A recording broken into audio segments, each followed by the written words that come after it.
What's that? I couldn't hear you. Sorry. What was that? Couldn't hear. Riley Thilthorpe, you mug. You idiot. You went too early, mate. You went too early. Welcome, everyone, to Post Game Live. After the Cats won by 5 points over the Adelaide Crows, the scores were Geelong 13 goals, 12-90 to Adelaide 13-7-85. And I did emphasise 13 because it could be 13 or 14 consecutive losses at Kidderdia Park. I think it's 14 now, actually. So maybe I went a bit early there. But, oh, goodness me, was that a close game. And somehow the Cats finished on top. I don't know how. I nearly had a heart attack. I nearly had about 3 heart attacks. People in the crowd were going nuts. The energy was pretty cool. It was incredible. But welcome to the show. This is a bit like Talkback Radio if you've never been on before. We've got some webcams. We've got some regulars that come on. I have posted the link to if you want to be a guest, if you want to jump on and share your thoughts about the game, give yourself about 10 minutes or something like that. Go your hardest. Say what you want to say. There's no wrong comments here. There's no stupid comments. There's just get on and have a chat. But yeah, it's a show we put on every week. We're part of the Hoops Crew Media Network, and we're here to talk about the Cats' 5-point win over the Crows. Now, what did I like before I get Paul on? What did I like about tonight? Apart from securing the final spot, I think we've got there, guys. I think we're there now. But Jezza, got to talk about Jezza. Actually, no. Before I talk about Jezza, and I'm sure you guys will want to talk about Jezza as well. Before I talk about Jezza, can I talk about Lawson Humphries? Thank you very much. Welcome to the party, Lawson Humphries. Oh, what a goal. Oh, my God. I nearly did a backflip in row 3. Knocked someone out. I was out of control. I must admit, I thought it was someone else that kicked it to start with. When I saw the replay and realised it was him, I lost my mind. I absolutely went nuts. I've been hoping he's going to get a goal pretty soon, and what a time. What a time to get a goal. All right, let's get our first guest on. Thank you again for joining us. You know him. You love him. He's the man. He's the myth. He is the legend, Mr. Paul James. Here he is. What's up? Talk to me, Paul. You didn't go today. You watched it from the comforts of home. What did you think about that one?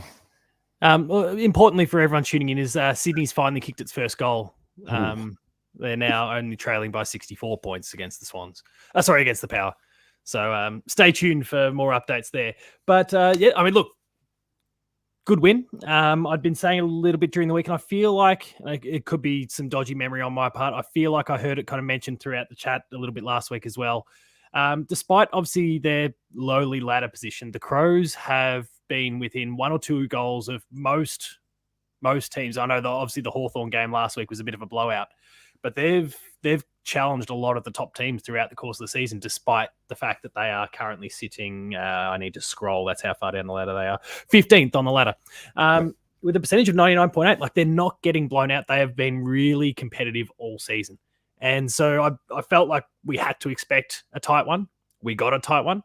I think for the most part, we actually had their measure, but there was that was it 5-goal burst through the late stages of the third term that obviously kind of changed the flow of the game and the flow of the scoreboard a little bit. But and obviously that then resulted in us having to put in a bit of work to claw back the win, and obviously came down to even the final 30 seconds or thereabouts before we actually managed to seal it. So not ideal, I guess, that little block of kind of, what was it, 10 minutes of game time where they piled those on? Was it about 10 minutes? 10 to 12 or something like that. Yeah, we piled on about 3 goals early after I think we gave up the first goal in the second half, and then we went bang, bang, bang. And then, oh, my goodness me, it felt like, here we go again. This is GWS. This is Port Adelaide. Maybe not the Bulldogs. Bulldogs well and truly smashed us, but this felt like another one we were going to let slip. Yeah, it was. Look, for me, that block of goals that we conceded tonight is the thing that has really driven me mad about our entire season this year. I think about the Sydney game, for example, where, I mean, look, think what we want about Sydney at the moment, considering they're. As I speak, I'm watching their odds for the premiership rise. They are no longer the favourite for the premiership at the moment. Oh wow! That according to all the live things. Not that I care about that, but like I can't help but look at it. It's here while I look at the AFL ladder at the moment. But like even in that game, it was a block of or 2 different blocks of 5 minutes where they just exploded and kicked 4 or 5 against us, and that completely did us in on those days.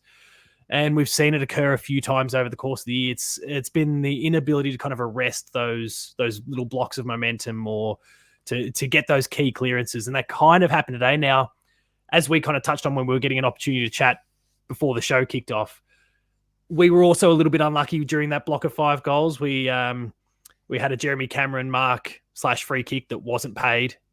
And that was rubbish. And I can see Lucas waving his arms and shaking his head behind the scenes. And I'm hoping that's because he agrees with me or he's flipping me off right now because... yes.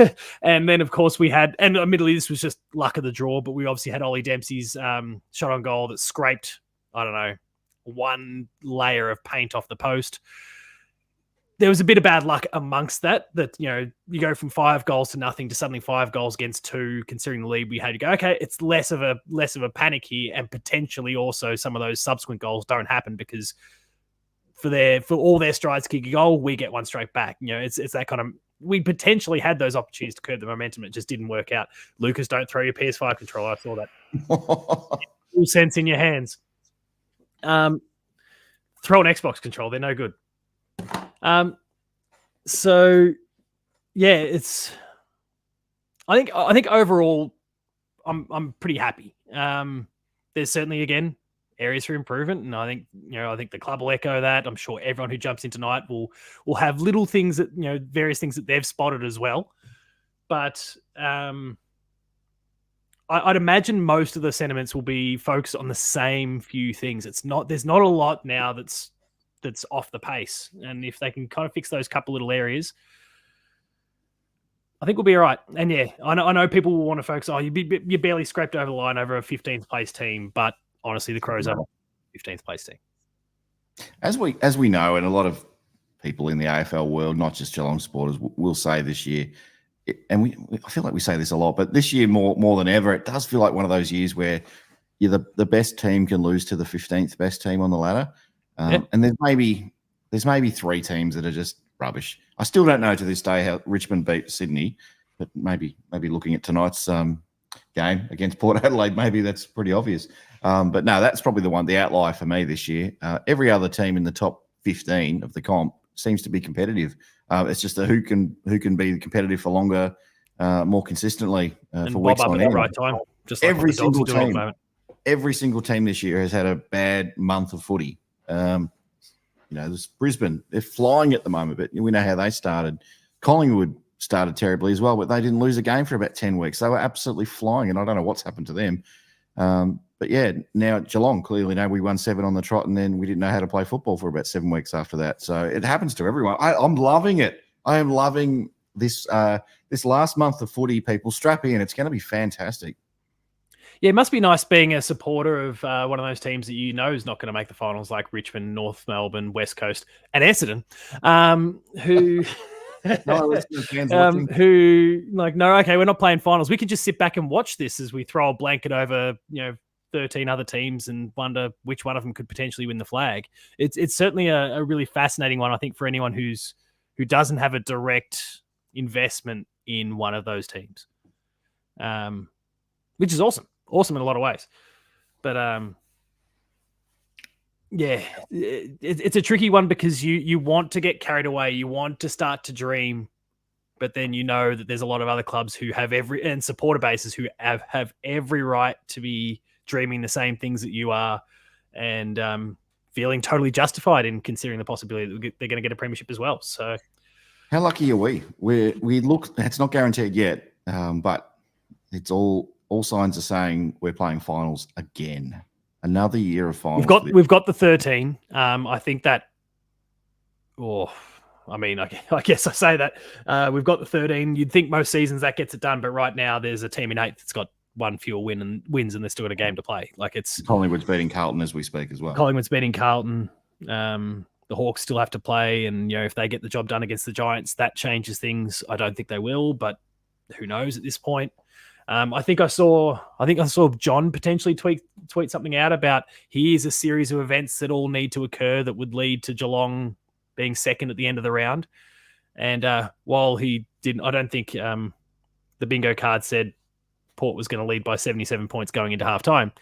That result was kind of part of it. And there was a whole range of different combinations and permutations. I looked at it and go, in season 2024, all of these things could happen or none of these things could happen. And I'd be inclined to believe all of them. It's a crazy season. It does for whoever the premier ends up being. Geelong. Of course us. But I hate, I don't know what the commentary will be like about it afterwards as well, because it is so even. Does that work in the favour of the optics of the winning the flag, or do people start going, "Oh, you're the worst premier we've ever seen because really any of you could have won, you just happen to be the one"? But who cares? Because I'll happily, get my 2024 bobblehead of whoever it happens to be, high easy. I'll happily, I don't really drink the stuff. I'll pour it out because Carlton Draft's shit. But, I'll take my 2022 equivalent, 2024 equivalent of those. Give me the merch. I'm all for it. Can I pre-order it now? I'm just trying to think which bobblehead should I have on the desk. I reckon I'm going to do a sympathy bobblehead tonight. Sympathy bobblehead incoming. Can we put Sam de Koning out there, because he probably needs a little bit of love right now? I'm putting him out there. Here he is. Show him some love. People in the chat, please show Sam de Koning some love. So he wasn't iced up after the game. He wasn't? I saw him out there chatting to everyone, and he wasn't iced up. Now, I don't know what to infer from that. If it's an ACL, if they know it's an ACL and he's done, then I guess it doesn't necessarily matter. I don't know. But yeah, the sentiment I'm already seeing kind of in the chat here, a lot of "we love you, Sammys," poor SDK. I think I saw comments about him earlier on as well. It's a huge loss for. I mean, obviously horrible news for Sam, and we send him the best if it's the worst case news, and hopefully it's not. But even on a team basis, it's a big loss. Hopefully we're not talking about an ACL. Barkley's not too happy about it in the background. No, he's got the shits up real bad. Yeah, he's not happy about it. Poor old Barkley's not happy. Sam de Koning might be. I don't think we'll see Sam de Koning on the plane next week. Sadly, bad luck, Sam. It's okay. We'll take care of you back in Geelong, and we'll make sure we look after him. Poor SDK. It's a bit of a shame. Mate, before you go, and I know people will want to talk about this guy as well, but can you talk me through the moment of the match, as far as I'm concerned, when Lawson Humphreys crowned himself King of Geelong? We're going that far already. I'm going there. Sorry. I can get around it. I can get right around that. Look, he obviously had a chance earlier on from what was about 55 or thereabouts. He was trying to launch from in the end and took it right to the line, was dead straight. Again, kind of proved all of the talk about his kicking prowess. It was kind of on show right there in that moment. I don't know, maybe in the first quarter that would have gone the distance. That stage of the game, a little bit less juice in the legs. Maybe not. Not maybe not. It didn't happen. But that snapshot, you could see, you knew magic was going to happen. Not ignoring, because he was off camera. I obviously didn't have the luxury of being at the ground, but apparently you were, and you still couldn't see it. So better go to Specsavers, mate. But I thought it was Stengel. I thought Stengel went the 1-2. Well, that's the thing. Seeing Stengel and Dempsey 1-2ing and waxing back and forth from one another, you thought, okay, some magic is coming here. Don't know what it's going to be. Some magic's coming. And at least the way that the camera angle kind of have everything positioned, you understood, okay, Ollie's he's going to shape up to someone here. There's going to be some sort of centering going on. He's not having a shot. But then to see that be Lawson, and in that moment, and it's crazy to kind of feel that way about a bloke who's not kicked an AFL goal yet, but to see him with the ball in his hands at that sort of distance taking a shot, I thought, he's got it. And that's completely unfounded confidence in the bloke, really. And not because his skills aren't there. We've seen so many amazing demonstrations of his skills so far, but I had no reason to justify the fact that I was just certain it was going to go through in that moment because he hasn't kicked a goal yet. But he did it. So I love my DK. Big moment. I love my SDK bobblehead but when are we getting the Lawson Humphries bobblehead? I know he's only season 2025. It'll be a thing. I know he's only played 6 games. Can we get a rush order on those, please? Can we send him down to some 3D photo place and get his face sort of taken from all angles? And can we get one mocked up, like a special edition version or something like that? Where are these things? Oh, mate, the sweatshops are probably working overtime already. There is so much we could talk about, but I've got a few people in the chat polls. I want to save some for the other guests, and I know you're going to share your thoughts on the. Let me throw one more topic of conversation out there, and then I'll get out of here. Reece Stanley, what do you think? Oh, mate, with his first game back, mate. I was recruiting people to the Reece Stanley army all afternoon and all evening. He was terrific tonight. Terrific's too strong a word. Yeah, I'd say that's too strong, but I think he was quite good. He was supreme Reece Stanley tonight. He was the best version of Reece Stanley, I think. He took some great contested marks. There's one-hander there at one stage, just holding one bloke off. Like, I'm too strong for this. I'm holding you off. I'm Tom Hawkins. Don't worry about Tom. I'm Reece Stanley. I loved it. And just the little things like getting along the ground, 50 along the boundary, another 15 or 20 meters. Oh, mate, I was all about Reece Stanley tonight. I think people in the crowd near us as well were getting behind him. So good on you, Reece. I know you don't. Oh, you probably is sitting there with a cup of coffee watching this right now. So, Reece, we love you. Can't wait to see you take on those ruck duties for the rest of the year. Possibly. Yeah, I think you're going to have to now. If Sam de Koning's out, I can see a shuffling of the deck in the back line. That probably we might be a bit of a blast from the past. Could we see? I mean, who goes into those positions? Obviously, we saw what we did against the Dogs, and that didn't work. We need some sort of height there. What do? We throw the big Phoenix up in the ruck, don't you reckon? We give big Phoenix a debut. Why not, Phoenix? If you're watching, we love you too. So you're already after just describing you almost a perfect game. You just described from Reece Stanley, and now all of a sudden you're tossing him out and bringing in a debutant. No. Well, if Reece goes down, there's a long time to go. It's three weeks to go of regular season, and then 4 finals. Oh, hang on, there we go. Ethan said apparently. I clicked on the wrong thing. Comment came in the last minute. Scotty said it's not an SD. It's not an ACL for SDK. Patella issue. Yeah. So that would be. I don't know. That'd be odd the way it all occurred because there was no contact, but I'll believe it because Scotty's usually very quick to say in the conferences, "I'm not a doctor. I don't know. Let me allow the medical people to say their thing. Super hands off." Then he's very happy to dunk on the umpires. But we love you, Chris. But those other topics, no, I won't go near medical. So the fact that he's coming out there and saying it may be a good sign. I'm hopeful that I haven't seen the press conference yet. So I'm stoked to hear that. Thanks, Ethan. But no, I mean, look, if he's gone for a little while or something like that, I don't know. Do we go? And I say blast from the past before. Does Blitz go back to fullback? And I'm spitballing ideas. Like I'm just because there was a point when he was playing that role where he was in All Australian air when he was playing in the fullback role, and he does address a need when it comes to having some height down there as well. Because I think that really, especially against the Dogs, that really did us in. With the Sean Darcy, the Aaron Norton, and the Jamara Ugle-Hagan thing. He's not accumulating the ball in the midfield like he has in the past. He's having one of those very, very rare, I wouldn't say bad, but quieter seasons for Mark Blicavs. So maybe that's a way that you can kind of influence in the event that we are without Sam, even for a couple of weeks. Maybe that's a cord that you can pull. I don't know. I'm spitballing. I think there's a lot of conversation going about that in the event that he's back. So, well, if you hang around in the chat for a couple of minutes, if you have to go, that's cool. But we'll see.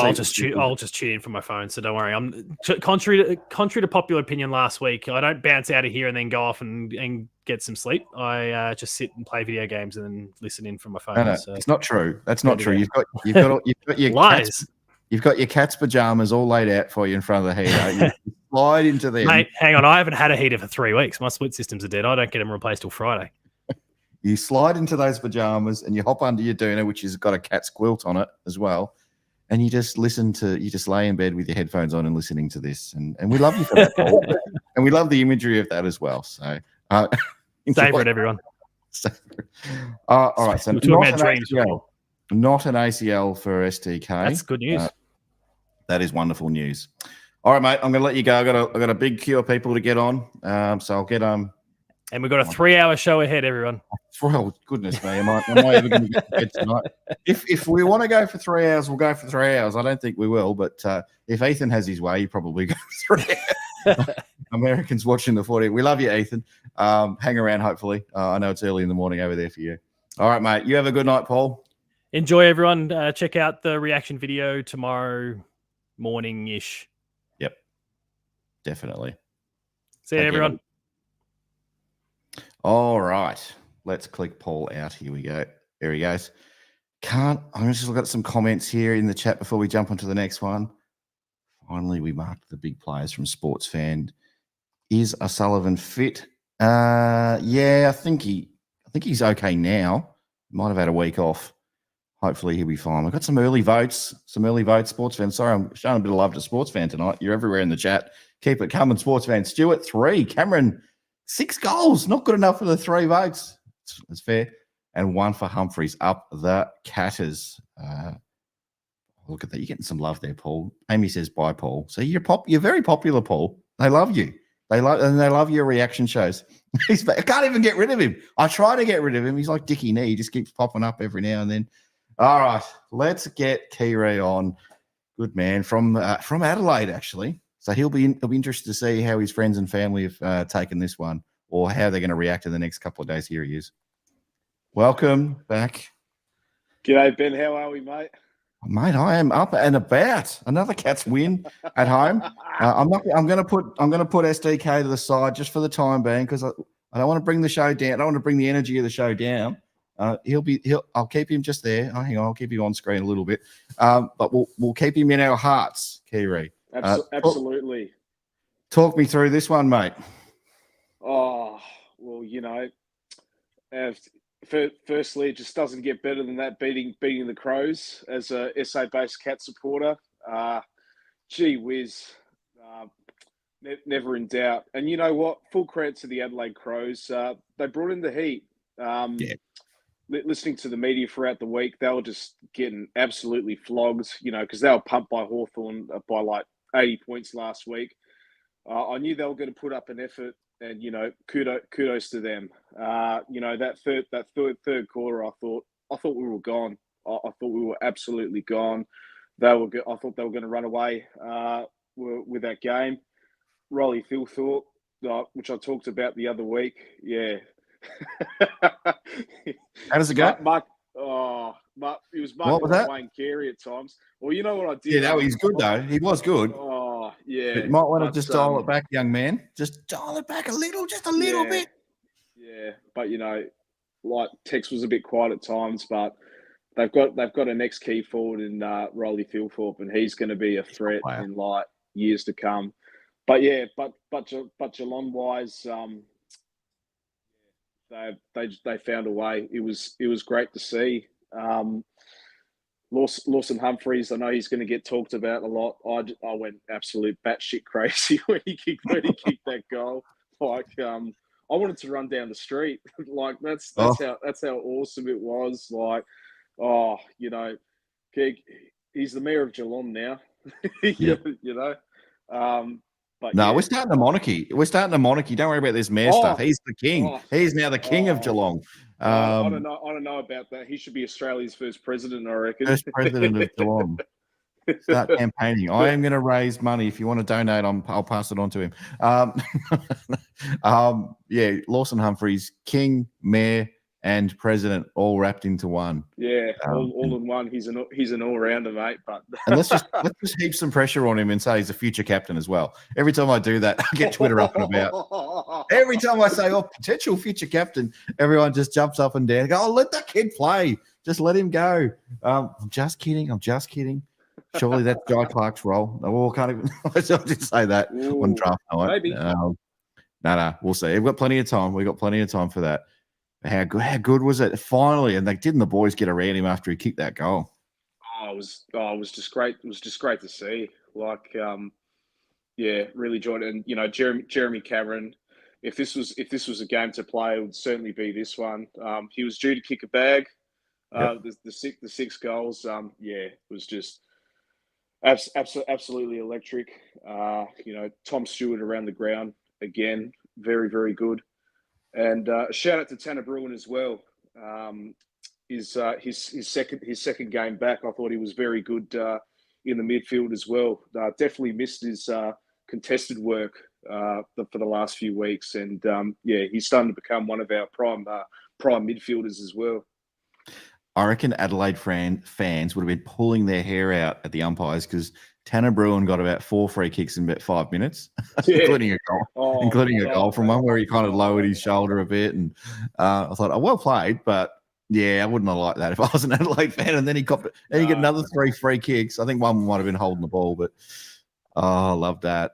He was just getting, I don't know how many free kicks he had tonight. I'm going to look that one up while you're talking. Tell you what, on the other way around, though, we didn't get paid that mark from Jeremy Cameron. And tell me about that time of the game. And I watched it. I couldn't really. They weren't showing great replays of it. I just thought he fumbled it over the line. It was a chop on the arms. Blind Freddie could see it. I think that just completely changed the momentum of the game as well. And in the comments too, there's so many holding the balls that should have been paid, but that never happens at GMHBA. We never seem to win a holding the ball call as well. No. But that chop on the arms, that should have been a free kick to Jezza. He could have had 7 instead of 6. Speaking of 6, thank you for the nice segue. Tanner Bruin, 6 free kicks for, none against. He's an umpire's darling tonight. Get on him for the Brownlow medal next year, everyone. They love him. Move over, Paddy Cripps. Who's Paddy Cripps? Who's Bontempelli? Give it to Tanner Bruin right now. Let's go through some stats, mate. Let's talk about some stats. I'm going to read out a couple to you. So the major ball winners tonight was Tom Stewart with 28 touches, 5 tackles and 5 clearances. Didn't get on the scoreboard this time. We love it when Tom kicks a goal, but not to be this time. Tanner Bruin, second game back from that hand injury. I think, was it hand injury? I think it might have been, yeah. 23 touches for him, 8 clearances and a goal. So a pretty good game from Tanner Bruin today, you have to say. Absolutely. And only 59% of game time, thank you very much. Yeah, and that's the other thing too. Barely any minutes, and he's just absolutely cooking. We're managing him really, really well. Yeah. No, he's we're doing very well with him. He'll probably increase year on year, but for now it's just going to be around that 50 to 60 sort of range. Jezza, we haven't really talked about Jezza much. We've talked about Lawson Humphries. We've probably talked about Reece Stanley more than we've talked about Jezza, who will probably poll 10 coaches' votes tonight. He may not get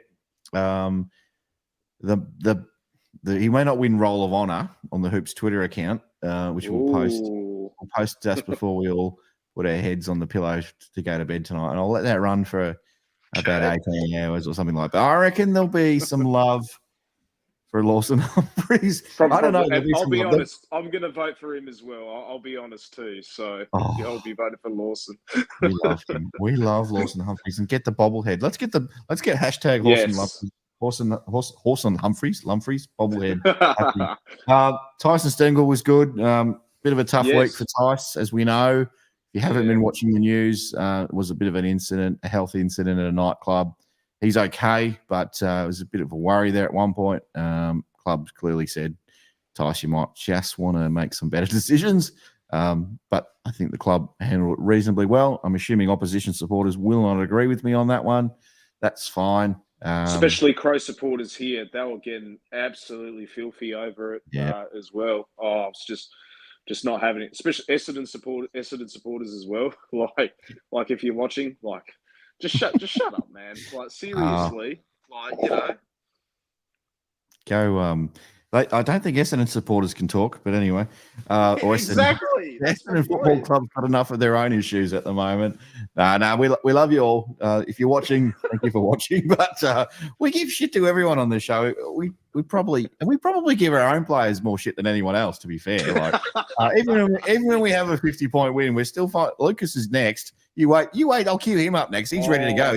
You wait. He's You got wait, both ladies and barrels gentlemen. loaded. He's ready. We've had a 5-point win, a Oh. fantastic win for the club, and guarantee Lucas will come out hot in a sec. Yeah, Get ready. critical than me. No, you're pretty chill, but we like all types on this show. A couple more. Max Holmes, I thought he was pretty good. I don't know if it was his Yeah. best game, but good. 50-50.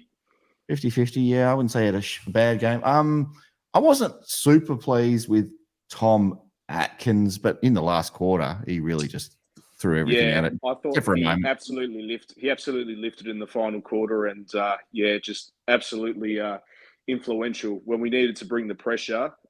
He was there, and he's always clutch when it comes to the last few stages of the game as well. So kudos to him. I thought he was serviceable. We all remember that Richmond game in 2022 where he got it out of the goal square. Oh yeah, booted it. Stengel curls it around the corner, and up bobs Jack Henry for the match winning mark and goal. That was awesome. Yeah. Also, the Port Adelaide game in 2022, I went. He was absolutely huge that game. I don't know how he did not get the 3 votes in that one. Just mind blowing. Yeah, to Tom Atkins, Mr. Reliable. Speaking of Port Adelaide, I don't know if they're going to be able to hold on. They're leading by nearly 80 points over Sydney at halftime. They might have to find something in the second half if they hope to hold on. What's happened to Sydney? Oh my goodness me! So you're going to have a fun Sunday if you want to get stuck into a few friends and family. Crows and you can't on Port, but I guess you can jump on the Port bandwagon if you want. For a day. The Adelaide fans won't be happy. We know that. That's for sure. One side of the town's going to be happy. The other half is just going to be absolutely miserable. But as long as Geelong's winning, I'm happy. So looks like Collingwood's doing the right thing by winning by a couple of goals. Sorry if you're watching this show on replay 3 days later. This live update of scores probably isn't up your alley, but or your thing, but that's okay. All right, so where to from here, mate? We've got Freo next week. Are we gonna? Yeah. Are we taking this one seriously? Like, clearly, that's a stupid thing to say, isn't it? I don't think we're going to win the game. Percentage is going to be reasonably important, I think. But I think if we win. At the start of this last month home, I thought if we win 3 out of the last 4, I'm okay with that. It's sort of written off the Freo game. But I tell you what, if you and I are on this thing next week after we smash Freo on their home deck, I'm stripping off and running down the street. That one, I'll do a live stream with me on the selfie cam. I'll clip this. I'll have the selfie stick. And I'll be running down the street. You probably don't want to see that, but I'll be up and about. I tell you what, if we get over Freo and we are genuinely top 2, you know what happens though? We beat Freo and then we lose to Saints the next week. And West Coast give us a good old nudge. What do you think though going into this Freo game? Are you giving us a chance? Are you? I mean, look, I think because I do have that game penciled in as a loss. If this is the only game to drop, it'd be this one. Had we dropped this game tonight, I thought this would be an absolute disaster.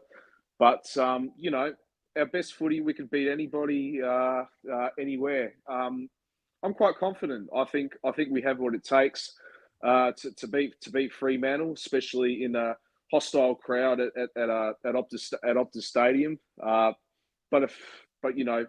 if we lose, then so be it. But I want to see effort. I want to see proper 4 quarters of football. None of that fade out we had in the third quarter. And I'll tell you what, the last time we played Freo over there, we just didn't even rock up. I want to see a proper effort. That's what I want to see. I don't rate Freo maybe as much as a lot of other people do. I had a look at all the teams, their last 10 weeks of footy, all the teams in contention, and I had a look at their last run of games, and I just don't really feel like Freo's beaten anyone decent, especially away, and at home. I don't know. They haven't really impressed me heaps. They're winning games of footy, which is all you can do at the end of the day. But I just wonder what happens when they come up against a good opponent. Yeah, because they're certainly taking advantage of, like, you know, a lot of the other teams, like dropping games, like, you know, Sydney going patchy, Carlton. So, you know, they're certainly taking advantage of that. I think they're probably going to be in the top 4 at the end of the week. They played better us at Cardinia lately as well. They've certainly got the better of us, like GWS. But yeah, they got a great midfield in Brayshaw, Saron. Forgot what the other blokes. Oh, Jordan Clark, you know, ex-Geelong player. He's playing great footy at the moment too. He is actually. Credit to him. Yep. Yeah. Kudos to him as well. Yeah, you know, I think if we win, awesome. If we lose, you know, so be it. But you know, let's put in an effort. You know. Yeah, I reckon that's all I'm going to say. Let's give some predictions now. I'm going to say the Cats win this game by. I'm going to say it's another close one, mate. Oh, I reckon we'll win this by 3 points in a thriller to really knock Freo out of the top 4. Cats, all of a sudden, that lid is off again. Everyone's back on Geelong for the premiership. Sydney keep losing. Brisbane drop a game they shouldn't drop. We're all back on Geelong again. Everyone's back on Geelong. The party has started in Moorabool Street. Get on down and join the party. It's happening if we beat Freo next week. But if we lose, come back here to Post Game Live and we'll talk about it. Hopefully we'll be okay and we'll regather. We'll build ourselves back up again. We'll be okay. Yeah. It'll be all right. But you know, we bank this win. That's what's important. That's what's important at the end of the day. And the competition is even. So, you know, we'll take it week by week. Week by week. Thanks for coming on, mate. Did you want to give your 3, 2, 1s before you go? Yep. So 3 votes, Jeremy Cameron, 2, Tom Stewart, and 1 to Lawson Humphreys. And if I was going to squeeze a 4th one on there for the Twitter poll, who would I squeeze on the 4th spot there? Oh, Tanner Bruin. Tanner. Yep. Tanner Beautiful. Bruin. Beautiful. Absolutely brilliant. Love it. All right, mate. Have a good night. Go Cats. We'll do it again next time. Thanks, Ben. Go the mighty Catters. See ya. See you, buddy. All right. Is he ready to go? Yes, it looks like he is. He's getting the nod. Very good. Here's Lucas. Let's see what he's got to say about the Cats' 5-point win against the Crows. Good afternoon. Good evening. Good evening, Ben. How are you? Oh, mate, I'm feeling pretty good. You watched the game over in South Australia, did you? I watched the game.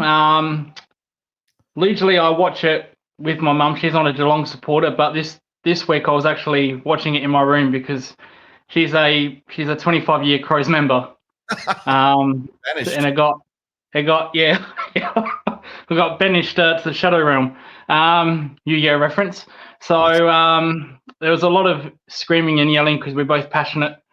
And not much talk. We haven't spoken to each other since the result, but that's the way it is in this household when Geelong play the Crows. Usually she goes to the Crows games in Adelaide, so I can scream and shout and don't have to worry about repercussions until she gets home. Can you ask her to recall her memories of the last time Adelaide beat Geelong down in Geelong? I believe it was the 1940s or something like that. I don't know. It was a long time ago now. Just quietly after this, just go, oh, do you remember that last game you won? Well, tell me about that. How old was I? I think I do actually remind her of that every time we do play Crows down in Geelong. Because her favourite player of all time is Michael Shadow and Mark Bickley. And Mark Bickley was the winning captain when they last won down there. So she reminds me of that as well. The game itself, before I start, to the umpire that did not pay Cameron the free kick, that's for you. Have a nice night. Wow, heart in your mouth stuff. because we were cruising. We were absolutely motoring along in that third quarter until that free kick wasn't given.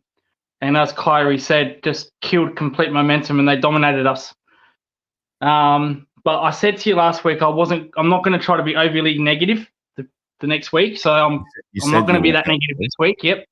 You say that though, and then you say other things, and it makes me think you are being negative. So, but anyway, continue. But no, just negative towards the umpires, and also I'm going to be a negative not towards the Geelong. You got my word on that. I'm not going to be negative towards Geelong today, but I am going to be negative towards the Crows players. One particularly, Josh Rochelle. What an absolute arrogant, you know what you are. Goodness gracious me. The show me the money. Well, mate, you went from $1 million contract to zeros in the space of one quarter because the lights were too bright for you in that fourth. 5 touches went missing. Seriously, mate, you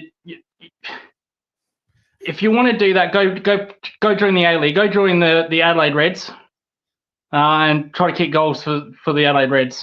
Mind you, they need it if you follow A-League. And then Riley Philthorpe, you've been in the game 5 minutes. He came off an ACL injury, and then you give it to the crowd after the good old shush. So how did that work out for you? And I don't want to hear any Crows because I listen to Talk Back Adelaide Radio, and all these ridiculous Crom supporters, they're going to come on and say, oh, the umpires. I don't care. Shut up. You got the biggest ride ever, especially against Cameron.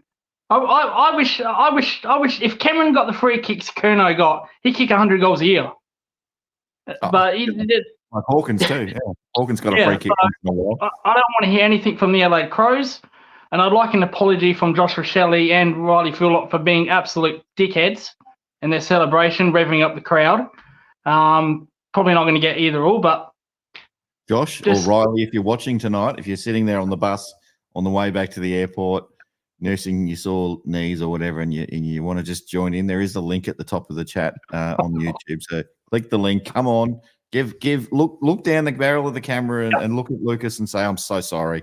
I'm an idiot. I got carried away. I shouldn't have done the ears thing to the crowd. I shouldn't have ran 20 meters directly at the crowd doing the ears thing."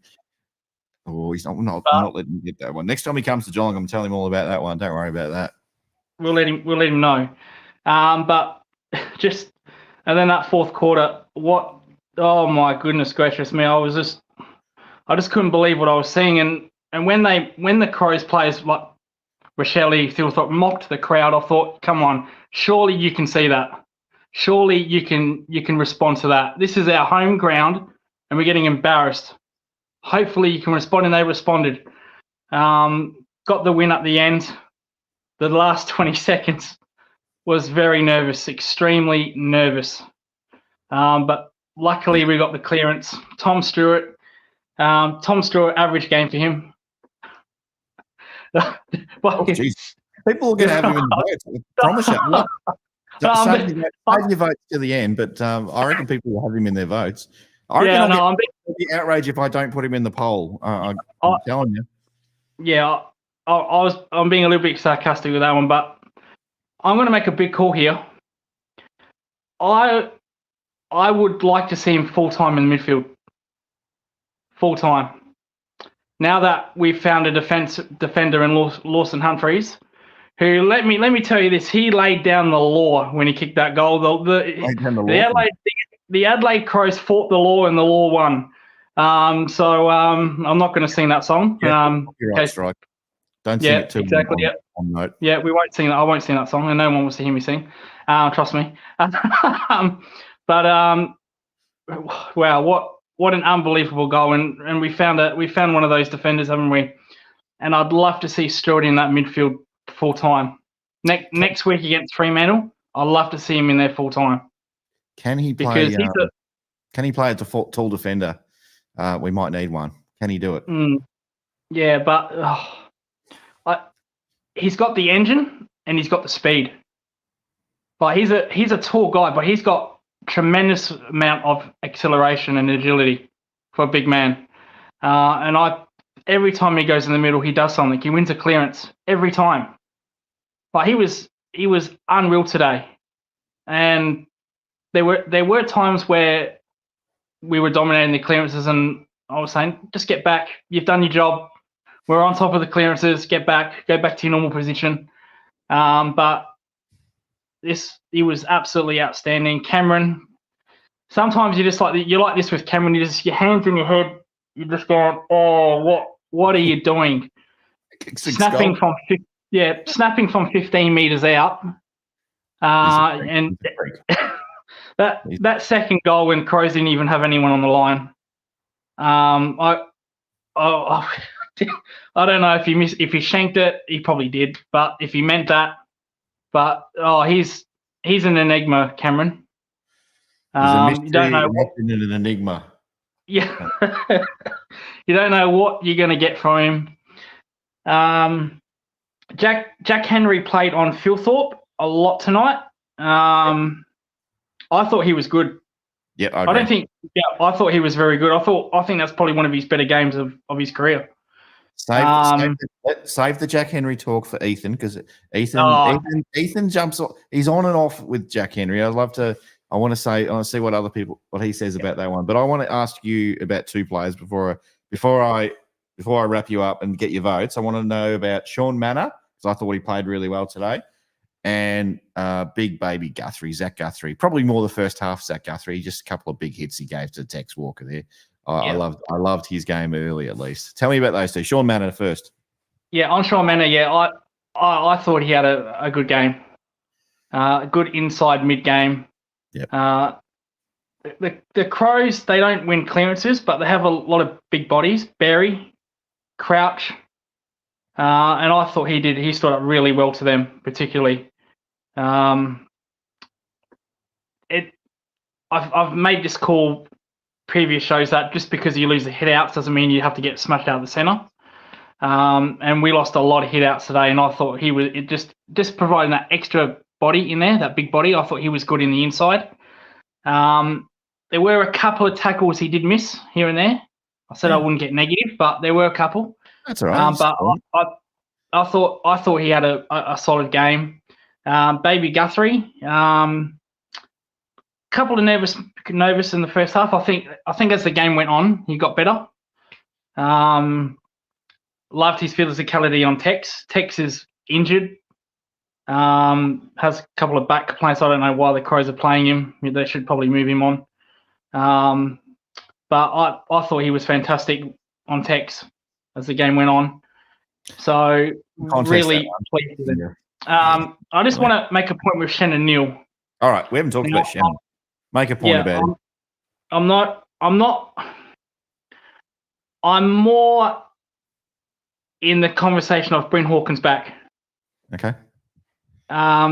There's one when Neil grabs it, his hands are like glue. But there were so many times tonight he was in the wrong position. Their defender Keane tailed him up a bit. He was playing behind. I didn't see him really go forward towards the ball. Caught backwards a lot of times, and I thought that was very frustrating because he took that really good mark in the fourth quarter. That really strong contested mark. So whether Hawkins can educate him, tell him, you know what, you need to attack the ball more, not get caught out of position, I think that would be better for his game. But today he just got tailed up because he was either playing from behind or he didn't get to the ball. And I thought Keane just completely tailed him up. Keane's an improving player, but probably at Collingwood next year, but he's no All-Australian defender, with all due respect. And I just thought it was men against a boy with Keane and Neil because he just didn't follow the ball and was caught behind several times. But as I said, when he goes up for a mark, his hands are like glue. So I just wish he'd just lead out and just follow the ball and attack it.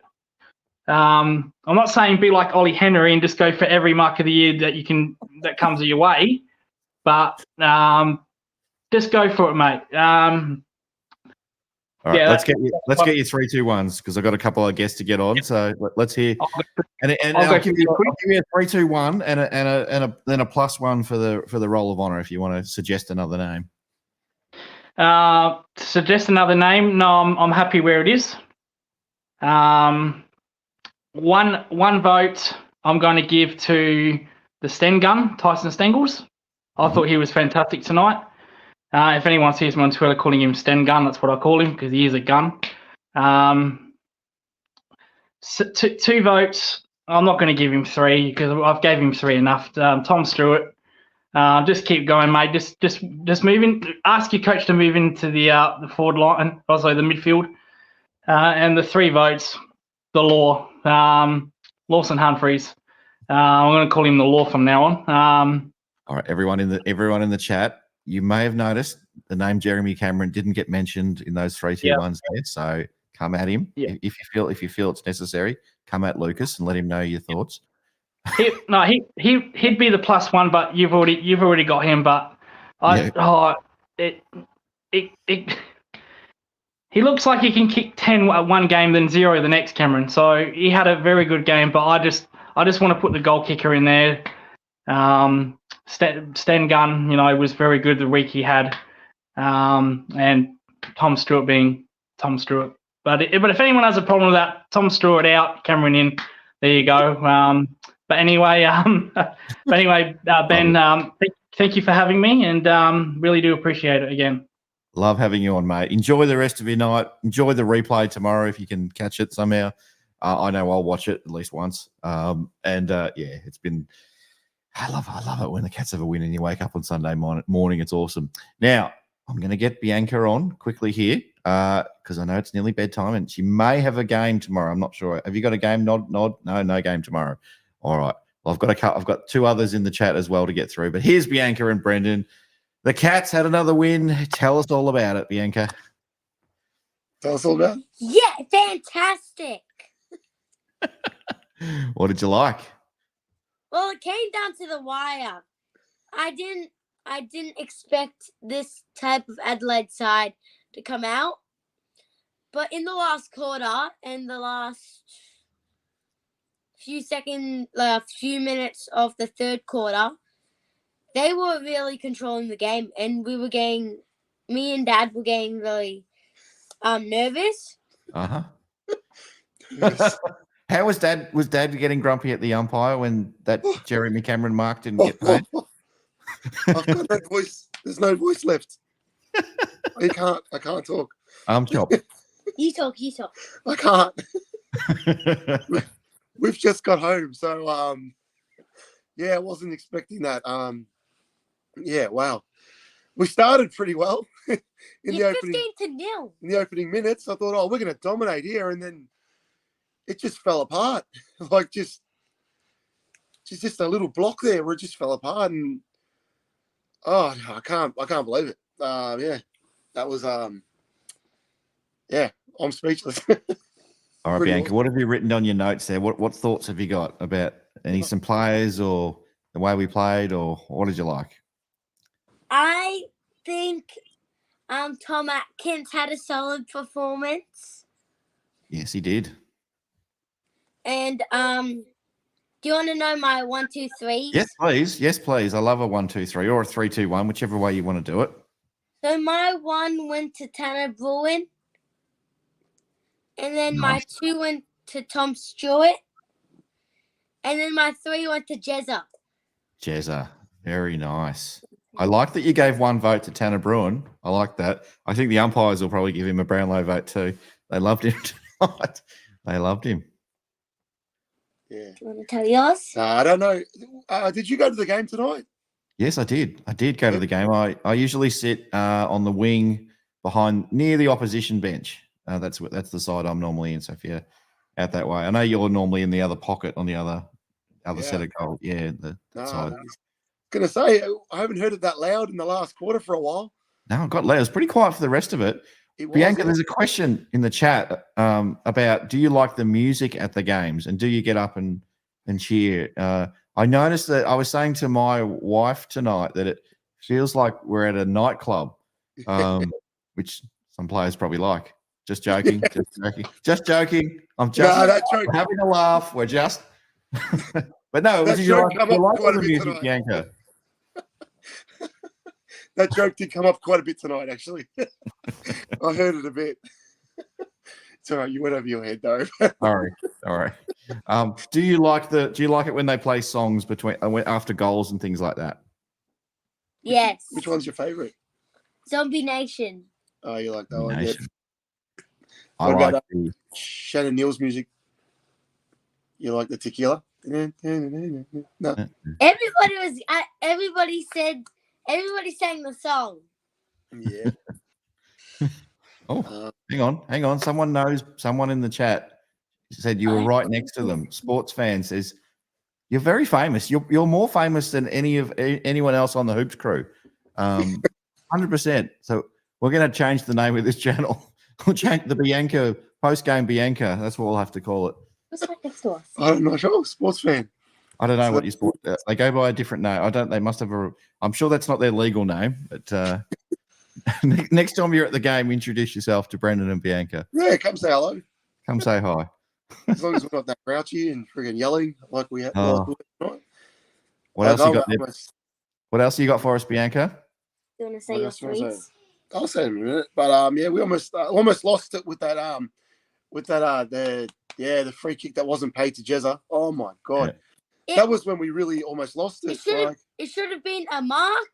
Oh, that one. Yeah. Free kick. Yeah. That was down your end, wasn't it? So everyone thought it was a mark. I was celebrating. I was high-fiving. Yeah. I was like, okay. And then what?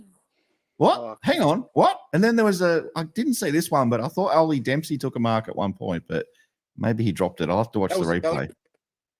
But I'd also like to point out that the umpires brought it back. It was supposed to be a mark, but then they called it hit the post. What was that? Oh, you're talking about the that was a point. Yeah. No, you're talking about the Ollie Dempsey one. Yeah. Yeah, that was a point. That was I think we thought it was going to be a point because all the Adelaide players were all calling it. And that was at our end when it was hit the post. I was like, oh no.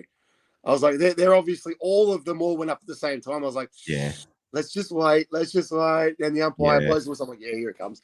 It's the one it's never a conspiracy. It is. You just have to trust it, and they never get those ones wrong. Generally, I don't think I've ever seen one get in between the goals. I just rather they do that than stop the play and put another ad on the sports, whatever it's called. I'm not going to give them a plug on this show. Stuff them.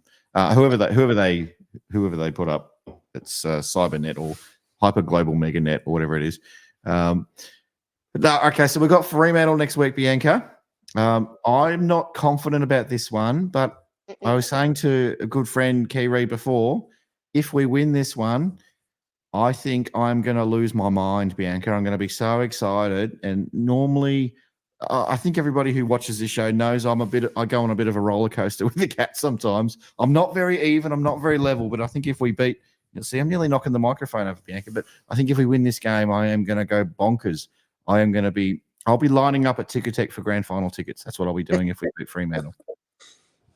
How are you going to feel if we beat them? I'll be actually shocked. I'll be shocked. Hey, if you look at what Port Adelaide are doing to Sydney, who knows? Well, this one's really got tight in the last couple of minutes. It's it's Port Adelaide by 90. So it's tightening up, everyone. Get nervous. Here come the Swans. Oh my goodness. Anyway. And apologies again if you're watching this on delay. We didn't really want Port Adelaide to win anyways. Well, yeah, so that's not good. Yeah, I know. But still, it's funny. I still think it's funny that Sydney, everyone thought they were going to win the grand final, Bianca, but now maybe they're not. Who do you think, Bianca, will win the grand final if Geelong doesn't win it? Or is that a question that will make your black brain explode? Because, of course, Geelong's going to win it, but if we couldn't win it, who would it be? Who's going to play Geelong in the grand final? Yeah, well, do that one. Who's playing Geelong in the grand final? You think Sydney's going to play? And then we smack them like 2022. They're down by 90 points right now. I don't know if they're going to make it. But it's in Adelaide. Calm it. Calm your farm. Settle, petal. Well, yeah, who knows? Who knows? Maybe we'll play Hawthorn in the grand final, Bianca. Geelong Hawthorn grand final. I tell you what, if that happened, I don't think I'll be sleeping. I would not be able to sleep grand final week if we play Hawthorn in the grand final. And if we lose, Oh, I'm if glad we I'm- lose Bianca to Hawthorn in a grand final, I will be moving to the furthest remote region of Russia, and I'll tear up my passport and never come back. I could not handle another loss to Hawthorn in my lifetime. Hopefully, it never happens again.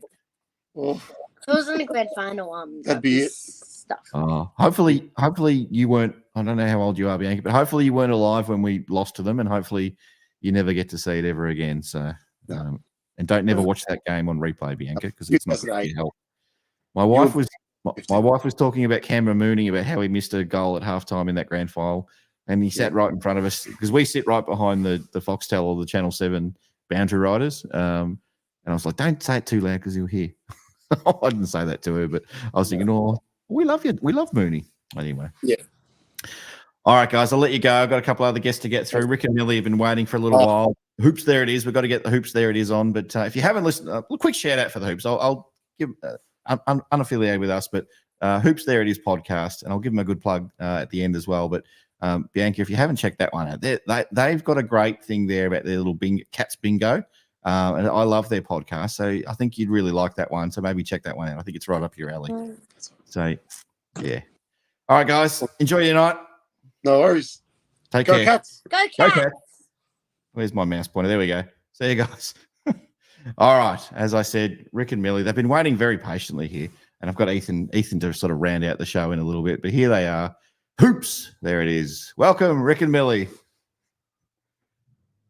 Oh, no, we've got the mute on still. Oh, hang on. I'll turn your mute off. Sorry. There we go. It's COVID still. Rookies over here. Hoops, there it is. I had to listen to the potty today. I had a good old chuckle about the Tom Stewart. Is he a midfielder? Is he a defender? I was giggling away on the couch listening to that one. What do you think about the game? Oh, what a time. What an absolute roller coaster. Yeah, it took about, I reckon, a good 10 years off my life, I reckon, at the end there. Gee whiz. Yeah, put us through the ringer. But at least we got the result in the end. But yeah, I need a full physical checkup, I think. There's definitely some arteries that popped, some organs that fused. I'm not the same man I was at the beginning of the game. I've got a sore throat as well from yelling at the TV. And from celebrating that Lawson Humphreys goal. I don't think I've ever yelled louder. Yeah, you did bring up our bingo sheet that we have on the podcast. And, yeah. As soon as Lawson made his debut, we put one of the bingo things on our bingo sheet is Lawson Humphrey kicks a goal, and we've had it on that sheet every week because every week he's given a got him in there. Love it. Every week he's given a sniff, like he's definitely he's definitely had the potential to kick a goal. So we just kept it on there, knowing that it was coming. And so to have him kick it in that such a clutch moment, just in the release, the emotional never release. Been so up and about before. Because it wasn't just so important in the context of the game; it was so important in the context of our bingo sheet. Exactly. It's all about the bingo sheet. Did you get a bingo? Is it like a Connect 4 or is it a 3x3? 4 in a row. Four in a row. Yeah, no, we still didn't get one. We still didn't get 4 in a row, but so close, so tantalisingly close. But yeah, I wouldn't change a thing. Except for a lot of the things that happened in the game, I would change. But apart from all those things, I would not change a thing. We're huge, as you know, you've listened to the podcast. We're huge advocates of the umpires. Massive advocates for the umpires. No game without them. Yeah, as we say, no umpires, no game. Yeah. But there were times when that advocacy was tested. I almost revoked my advocacy for the umpires there a little bit. We love the umpires too. We had Razor Ray Chamberlain come on the show. I think it was last year. It could have been earlier this year. He was kind enough to come on and have a chat with Paul, one of the other Hoops crew members, and talk about his career and all that. He's Razor Ray Boyd. Who's going to? I don't know. Iconic umpires. Couldn't name one. Who's he going to be? Well, David. Razor Ray's loomed large on the. He's been like the David Attenborough of umpires. Everyone's been like, when's Razor Ray going to retire? I thought Razor Ray would retire on the same day that David Attenborough died. I thought they were just interconnected. Oh. But it's a sad day for indestructible, apparently. So thank goodness. Although he's still around. He's still got a game in him, doesn't he? He's got another 3 games in him. All right, so it could coincide. Yeah. David Attenborough could pass away. I'm not saying it's definitely going to happen, but lock it in. Get your bets in on that one. Get On the on bingo it. I'm card, sure David. every reputable betting site's running a when does David Attenborough die? It's definitely going to coincide with Race last game.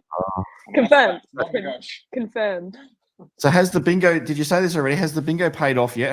Have you had a bingo in 2024? We you've been did doing have the show? one. We had one bingo in the second Geelong versus Carlton game. We had an excellent day for the bingo, which was good because it was a very, not a good result, but at least we got a bingo sort of thing. Sometimes you're just looking for any silver lining. Yeah. And if you can have a terrible game, but at least we got a bingo, that's something to cling to. We take the bingo sheet and we wipe the tears away. That's what makes it fun. Who'd Exactly. you love from tonight? Which players stood out for you tonight? Oh, we can do our 3, 2, 1 votes. Do it now, Yeah. and then we can talk a little bit more about the game after you've done that. We've got 2 honourable mentions. Ollie Dempsey, obviously, he's just always on my honourable mentions. Yes. He's not getting votes. He's getting the mention. Yeah, and Tanner Bruin. Yeah, they did a lot. Unlucky not to get votes, both of them. They did a lot. They just couldn't quite be in the clutch moments, you know. Ollie Dempsey was clutch. One vote to Big Ruck Stanley, as we like to call him. Big Ruck Stanley, we've gotten around Big Ruck Stanley. He was a bit of a whipping boy for a while there. I mean, he's an easy target for a lot of people. And so we decided to go full on Team Big Ruck Stanley just to give him all the love that maybe he needs to get him over the edge. And I think it paid dividends tonight. Yeah. He was coming in all over. He stood tall, and he is tall. It makes sense. Yeah. He stood at about his height, which is tall. And occasionally high when he jumped in the air. But he was great. Yeah, what we like to see. I was saying earlier on the show, we were trying to get the crowd around us, getting all amped up, getting all fired up about Reece Stanley. And every chance we got, we gave him a pump up. And love to hear that. Yep. It makes the transition into calling him Big Ruck Stanley, and it even elevates it even more. I feel I'm even more likely to celebrate what he does when I can say, "Go Big Ruck Stanley." So if you're at the game as well, get around Big Ruck. It'll definitely cause a ripple effect. People will go, "That call we haven't got Stanley? That makes sense." No, we haven't got is we haven't got a Stanley bobblehead. Are we going to get? Oh. I think we've run out of time for the Reece Stanley bobbleheads. But if we're taking orders on bobbleheads as well, I wouldn't mind like a Brendan and Bianca bobblehead. Get a Brendan Bianca bobblehead. Yes, they would sell like hotcakes. Nice. I think they sit near you both. Do you have regular seats, or you just get where you can when you go? We don't get down there as often as we could because we're obviously the Melbourne Cats fans, and we got down there for the as you would have heard, we got down there for the sodden affair against the Western Bulldogs, which scarred us a little bit. We were down there for the AFL game and the AFL game, sitting in the rain, just regretting some life choices, and so we thought, should we go down this week? And we couldn't bring ourselves to face it. We thought maybe we're bad luck. And we're a bit. I'm not sure about the Cats at the Cattery this year. They used to be an unstoppable force down at the Cattery, and we've mused that maybe it's a feng shui thing. We were definitely at our peak indestructible force down at the Cattery when one of the stands was down. When there was mid-construction was when we were almost unstoppable. And so we feel like maybe now that they've finished all the stands, the feng shui's off. The energy's not flowing right. We're just not the force we once were. Yeah. So can we get a partial stand bring down? Remove it, bring the diggers back in. Yeah. Yes. There's just maybe that part under the scoreboard. It's not really much there. There's like 10 rows. We can just turn that into rubble and I don't know. And just have some diggers there. I feel like the boys play better when they can see a digger. And so... And a man in a hat. You've got to have a man in a hat too. Man in a hat. Some high vis. And allow the energy to flow. The energy's trapped at the moment. The boys are a bit confused. Yeah. So, these are just... I'm not saying they have to do that, but definitely do that. Yeah. Bring in the diggers immediately. So I think we've got one buyer of the bobbleheads already. Apparently, Bianca's going to buy them all, Brendan said. So, Brendan, he's keen on share them around. Hopefully, if you do buy them all, you'll give them away for free to some people on the show. That'll be great. But I reckon we're going to have to start a poll because I reckon I pushed for about 3 years for the Brad Close bobblehead. Where are you, Brad? I'll bring him over.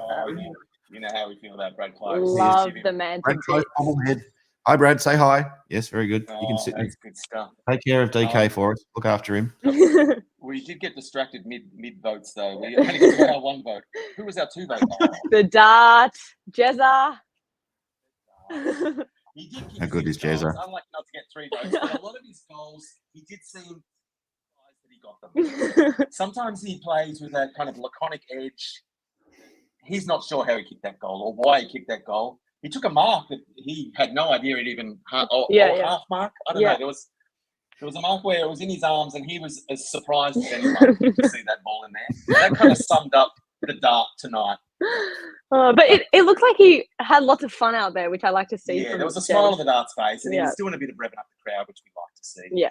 So he definitely gets 2 votes, but yeah, because he was so bamboozled by himself tonight, he didn't get the 3 votes. Yeah, 3 votes undeniably goes to the new man in town, Lawson Humphries. Our king. Never have we jumped up and down in the lounge room so much. I think we registered on the Richter scale briefly. I believe his actual name is Henry Lawson. I think was that his actual name? Lawson Henry Humphries. Lawson Henry Humphries. There's so many Henrys on the team, and then you throw Henry Lawson in the mix. How am I to keep all the names straight all the time? How? But yeah, his goal obviously rewrote the record books for excitement levels. Yeah. First goal, but what a goal! First of many, I'd say. Oh, yeah. Or there's a chance he retires. No. I wouldn't be surprised if he just hangs at the very stage. I've done enough. I've done it all. I've made the bingo card. Exactly. What more can I do? What more can you do? Kick that first goal. Nah, he's as you said, potential captain. I say next year we make him captain coach and see what happens. Who does now he's got the goal. So what happens now with the bingo card? Does that mean we have to come up with something else? Does that mean that's been an old reliable. We've been coasting on that. Now what? Now you got to go back to the drawing board. Yeah, or do we just get so lazy and write Lawson Humphrey kicks second goal? No, that doesn't feel right. Lawson Humphries kicks 7 goals in one game. Yeah. Oh. Lawson Humphrey's top goal scorer. Yeah. Lawson Humphries kicks first goal. Yeah, that's a good one actually. I like that one. That's something I want to see. Yeah. I've got a really left field one, and this probably won't happen unless it's a grand final. Even then, I still don't think it's his go. But I want to see a double cobra from Zach Guthrie. I want to see him just go like that after a goal, streaming inside 50, going bang, and then just running off to just doing that slight turn towards the crowd and giving them the double cobra. I'd love to see that. I don't think it'll happen, but that's my dream. That's my wish. And Zach, if you're watching, please make that dream come true. Make it happen, Zach. If the Z Please make that can't give us the double cobra, then he's not Z-banging at maximum levels. That's like the extra thing on the bingo card. That's like a bonus. That's like a bonus Connect 4 if that happens. No, we'll put it on there. We like to make your dreams come true as much as anyone's. And we're always taking input. We're happy to take input. Guys, now you're putting you're doing your podcast this week. It comes out on Mondays. Is that right? Monday. We normally record it on a Monday morning, and we get it out not too long after that. So Monday afternoon, it's normally up and about. So yeah, we've got some. We'll be excited. We've got a lot to talk about. It'll be mostly Feng Shui related, Yeah, got to get those diggers in. I promise you, I am not lying when I say this. It is my favorite thing in the podcast world at the moment, other than Jake and Paul and other people in our team, clearly. But I have to give them a pump up. But I absolutely love what you're doing, and I hope if people haven't stumbled across it yet, you have a look at it. It's well worth your time. I've still got to get my wife to have a look at it. I was giggling away on the couch today listening to it. So please check it out, people. Lots of fun. Good energy from both of you. I love it. Thank you. Thank you so much. Great. Any final thoughts from the game tonight? I've got to finish with Ethan in a sec, but any final thoughts from you, or heading into next week maybe, or the rest of the year? Oh, gee. Look, we're as excited as anyone. Our main thoughts now have turned to Port Adelaide, which has been an unexpected. They're coming hard. Oh, they're coming. Are they? Sydney are coming. Is it 75 points or under? 90. Okay. Still right in that Don't 90 trust. line. No, we're excited for the rest of the year. Oh, geez, you really did put the fear of God in me saying Geelong Hawthorn grand final. That would be too much because I'm still scarred by all of the events that have transpired in the modern times, Geelong Hawthorn style. You're pretty unscarred by it all. It's true. But I'm fingers crossed that's not that, because Hawthorn also famously have a very good storyline bubbling away this year, just with their vibe and everything. So hopefully it doesn't come to that. Well, but at this stage, I'm hoping to avoid anything that avoids an all interstate grand final is okay by me at this stage. Ew. Geelong versus Collingwood, maybe. I don't know, the way Collingwood's playing tonight. Looking like they could get up as well. Somehow sneak in and have a cheeky look at a back-to-back. A very cheeky look at the back-to-back. Maybe. We'll see. I'm just hoping we turn up a little bit next week against Fremantle. I think the confusion that happens is because Fremantle's like the Geelong of Western Australia. And I think the Geelong players just get confused. It's like being in the upside down or something. They get like, this feels like Geelong, but it's not Geelong. So they just lose all ability to play football because they're in Bizarro Geelong. Bizarro Geelong. I think we're going to come out pretty well on the weekend and next week. I don't know what day it is. I think it's a Saturday, probably. I'm guessing. I doubt it'll be Friday night footy. I haven't looked that far ahead yet. But 1 week at a time in Catland, unless we beat Crown next week, and then we're lining up a Ticketek for grand final tickets. And I'll say never losing a game again. I don't think it's also hard to play against Fremantle because no one knows who's on their team. Like no. Normally, you can work out your matchups because you're like, oh yeah, we have this player. They're like, who plays for Freo? No idea. I don't know. Nat Five. We'll get Sean Darcy. I like me some Sean Darcy. Hopefully, if you're watching, Sean, because I know you love the Hoops Crew post-game live show. Sean Darcy, ruckman for Fremantle. If you're watching, we would love you to come to Geelong next year. Thank you very much. Shout out, Sean. Shout out, Sean. Big Ruck Stanley can play for years. Big Ruck. Let's get it trending, everyone. Big Ruck Stanley. Everyone in Cat's Twitter, Cat's social media community, everyone who's a watcher of this show. Let's get all behind Reece Stanley. He's going to be the saviour. He's going to lead us to the promised land once more. Two-time premiership ruckman. Here he comes. Big Ruck Stanley. We were talking. We think Ruck Stanley is like Santa Claus in the way that he fuels off belief. Yeah. So if more people get around him, he performs better. I think. Yeah. I love that. If you believe it, it will. Yeah. He will come. If you believe it, he will come. Big Ruck Stanley. Embrace him. I think I need to start wearing a Santa hat on the show if Geelong keeps winning. If we beat Fremantle, I will rock up next week with a Santa hat. Believe in Reece. Magic. Reece Stanley, we believe. T-shirts. We get them made up for September. Get them. I'll sell them for $29 each. Beautiful. Give you a cut. You're gonna be down there with your card table. You're gonna have Bianca and Brendan bobbleheads. Big Ruck Stanley Santa shirts. Henry Lawson. Fueling the empire. Henry Lawson T-shirts. Henry Lawson kicks first. Came back from the dead. And we're going to have the bingo on the T-shirt. The bingo on the T-shirt as well. The one from the Carlton game where you got all of them. That'd be the way. And you can just. I would buy that. Definitely. Well, enjoy your night, everyone. I really appreciate you coming on again. It's always lots of fun. And everyone, check out the show on Monday when it drops. Take care, everyone. See you later. See ya. I love those guys. All right. Now, Ethan's ready to go. He's been watching the game. It's early morning over in the States, but we love it. He's one of our favorites on the show. The fans love him. Let's get him on. Here he is. Hello. Hey, good to be back. Back again after another Cats of victory. Yeah, got my eye on the other games right now. Port look unreal. Sydney ever since Justin McInerney went down, they've looked lost. And then Curnow's going to the bench to get his ankle looked at. They just got a goal to cut it to 19. But our game, that should never have been as scary as it was because we had some chances to really put that game away, both in the first quarter, and then in the third, where we had the Dempsey kick that ended up grazing the post. I think if we get that or we get the next one, it's a totally different game. Yes, the Cameron arm chop, that was a terrible call that led to 11 points, 11-point swing. But even with all that, we should not have been in that position. But we had some of the same issues that we had against North last week, where we just had these sequences where we let them just take it to us through the midfield. And that's my biggest concern moving forward.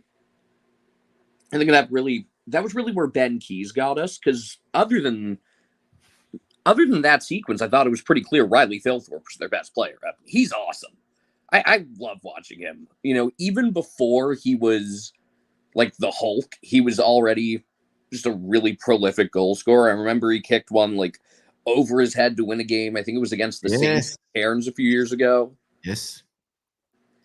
He's a fun key forward. And I don't know why it took them so long to get him more games. If you listen to Crows fans, they're pretty frustrated about like that and getting Dan Curtin games. He got just a few minutes at the end. I don't get that at all. I thought it was really just a couple of individual performances for the Crows, and we were the better team. It was just the stretches that were bad were really bad.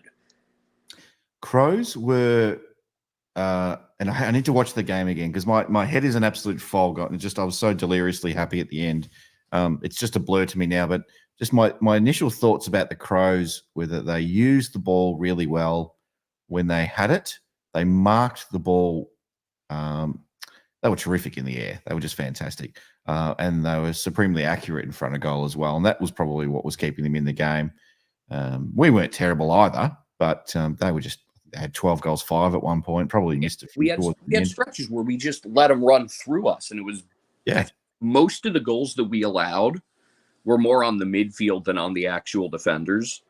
I regret not being able to get on last week because I wanted to say about last week's game. I thought even though we had games where we had let up smaller scores, whether that was because of quality of competition or conditions, last week I thought was the best game our actual back six had played all year.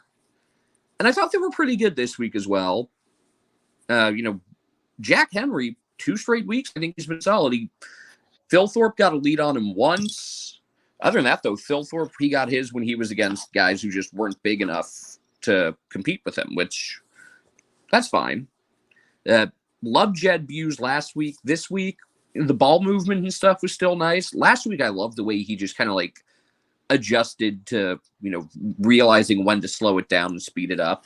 This week, he's still very skilled with the ball, but he was not the one to try to keep up with Josh Rochelle. We need someone a little bit quicker for that. That was a concern. That's a good point. Does he keep his spot in the side with Duncan and others to come back? I hope so. I don't know. I mean, some of it will hinge on what DeConing gets next week, or if I would just manage Tui again. Tui's leading towards the end of his time as a senior level player, and I probably just would have held him out to begin with. I do like that we rested Duncan this week instead of, having everyone rest next week, because we've kind of tried that with the Gold Coast trip, and it did not work, or the Darwin trip. So I'm glad we didn't do that. We're playing Duncan's from WA, so maybe they were saving him for the WA game because they were going to give him a rest at some point, and probably thought, well, you got family back in WA, we want to take you on the plane, so clearly he comes back after a week off. Gary Rowan is another one that could be coming back. I don't know who makes way. I mean, I think probably I don't want to drop Tui after he only just come back after being managed for a week, but. I think he is probably the weakest link, though. I want to give Reece Stanley some credit. Oh, please. Should probably play in every game, if we're going to be honest. But the last time he had played was that Port game where he just looked like... I think that was the last time he had played, where, he got subbed out in the second quarter. The tactical sub? By the way, John Longmire pulled that tonight, too. So that's 2 teams that have done that against Port this year. Yes. Only I don't think it's going to fuel much of a comeback for the Swans. They were just getting run off the field.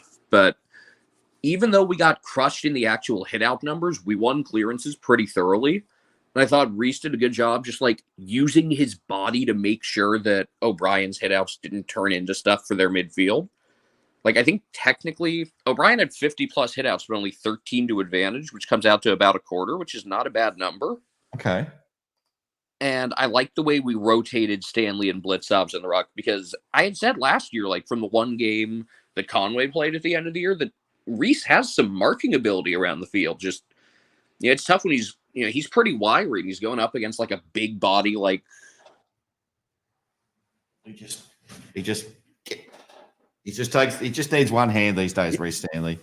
He just needs one hand. It's tough when he's going up against O'Brien, who's just a much bigger dude. Like, I do not want to see him have to take on Darcy next week, but yeah, I also want Blitzovs to have Luke Jackson, so I don't know what to do with that. And then probably would not have him face Rowan Marshall. Probably Blitzovs should definitely have the Rowan Marshall assignment when we play the Saints. But can we beat the Saints? Is Saints a danger game for us? I know we're looking way too far ahead, and we've just beaten the Crows, but I got to go back and watch their game against Essendon still, but they're playing better. I don't think we'll take them lightly. I don't think we're taking anyone lightly at this point. If we got a little too passive tonight, I think we got the wake-up call. Tell you what was my favorite thing about tonight, other than Jez's game and the Humphreys goal, obviously. We were the better team in the midfield. It's normally we were. Yeah. We have to be better in both 50s. No, we were our forward 50 decision-making and execution I wasn't a fan of. We had a couple occasions where guys took much tougher shots than I would have ever recommended. And then in the defensive 50, just, every entry seemed to be a goal, which I think it was good delivery. And I think just when you have Walker and Thilthorpe, that's two huge bodies that are just tough to stop marking. Yeah. So again, I will give the Crows credit on that, but we should not have let up 85 to them with the way that game was trending. No. I do like, who delivered the ball really well for them and always seems to have good setup kicks is Scholl, who's just quietly been a really nice improvement for them and what's been a pretty abysmal season for the club as a whole. He's been good. Do they play finals next year, do you think? I think they need some changes upstairs where they actually start backing in the young guys and letting the kids play. Because, when they actually let the guys like Dowling play, good things happen. The kid Zach Taylor's got promise. Borlace has promise. Let the kids play. I agree. Do they lose Ben Keys to a modelling contract? He's a good-looking rooster, that man. Good looking. He plays good footy too. I don't think he's the brightest spark out there, but no, he's a good footballer. Fueled that whole third quarter run. That third quarter, when they got on it, it was all him starting it. Yeah, I love him. I love watching him play. He's terrific. Look, the Crows are a good team to watch when they're going. I think they're going to be okay. If I'm them, end of the season, there's really not a lot to play for. Maybe mathematically they were a chance. I'm not exactly sure. But coming to Geelong, I think they'd lost 13 straight at Kidinia Park. I don't know. They shouldn't be disappointed with themselves tonight, especially with how poorly they started the game. Like, the way the first quarter looked for a good stretch, that looked like a game we should have been able to win by 80 plus. Yeah. Unlike, hang on, let's do a quick score check of I think it was 97 points at one stage for Port Adelaide. They were in front. Hang on. Is that a goal? Goal. Oh, it's 99 points. Sydney's losing by to Port Adelaide right now. Wow. So for those watching live, apologies if you're not watching live, but there's only been one triple-digit margin this year to this point, which was Brisbane 163-44 over Richmond, which was chance to take a shot at Port. Yeah. So would be pretty funny if the Swans, who have been so dominant, get that. But yeah, our midfield we have the run of play. We killed them in clearances by like 20. I don't think Patrick Dangerfield's performance has gotten enough love tonight. I think he's really good. I think he's in my votes, and so is Tanner Bruhn. Lots of people have got Tanner Bruhn in their votes. Yeah, Brune's gotten some love, but I'm surprised Danger hasn't gotten more because I thought just his explosiveness and physicality was on display again. I thought he looked really solid. I think we're judging Danger from 6 or 7 years ago when he was getting 35 touches a game. But it's not the same. He's not that player anymore. And I think when he doesn't perform at those levels, we don't really give him the respect that he deserves. But you're right. He was throwing himself at all the contests tonight. Like how he was terrific. He was terrific tonight. I think I kind of took Stewart's performance for granted tonight. When I was thinking about votes and stuff, he didn't entirely cross my mind. I thought he was solid. I've just come to expect such great things out of Stewart at this point that it's like, what's he going to do that's actually going to like take my breath away? Well, the first game against the Crows this year, he was easily the best on ground, but I thought he was solid. We actually got to play through the midfield, the Danger and Brune combo. I didn't like some of our deliveries into the forward 50 from there, though, where we were just bombing it in. Which, they're missing some tall defenders, so I get why it was the idea at first, but we should have probably at some point realized, all right, this isn't working. Let's, get the smaller guys involved, get Brad Close involved more. And then once Stengel got involved more, look what happened. Brad Close nearly tried to take Mark of the Year tonight. It's unusual for him. I think in that fourth quarter, he went up for one. Nearly killed himself on the way down. But there have been 2 killer marks in games today. None in our game, although I forget which member of the Crows had a decent one. There was one pretty good one by one of their guys. I don't remember who. Might have been Murray. Don't know. I'm so one-eyed when I'm at games. Yeah. When I'm just watching it, I'm literally just watching Geelong when we've got the ball, where all their teammates are running to find space, and when we haven't got it, I'm looking at how we're structuring up, and I'm barely watching the opposition. It's easier on television or screens when you're not at the game. Clearly, I mean most sports fans would probably say the same thing, but that's why I look forward to watching it on replay tomorrow. See, it's funny. I feel like when I'm watching our games, I usually have more positive things to say about the opponent. Where it's just interesting. And I like that. I think that's good that we can come on the show and we can say some nice things. We can have a little bit of fun at the opposition as well. But I like to think that we show a bit of respect to the opposition. And I think to do my votes, I feel like I have, after our wins, more games where I give someone from the losing team credit than any others. But yeah, real quick, Asaba took an insane hanger in the Port game. I don't know if you caught that. I saw your comment about that, yeah. It was over Aaron Francis. And then Zane Dersma in Northswind today took a great one over, I think it was over Nankervis.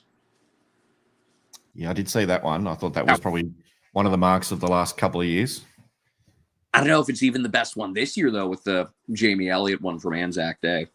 But yeah, our midfield, if you can combine our midfield performance from this week, save for when they kind of just ran through us late in the third, and our defensive performance last week, I think we're on to something. I don't know, it was Lucas, I think it was, who was a little critical of Shannon Neal. I thought Neal actually played pretty well.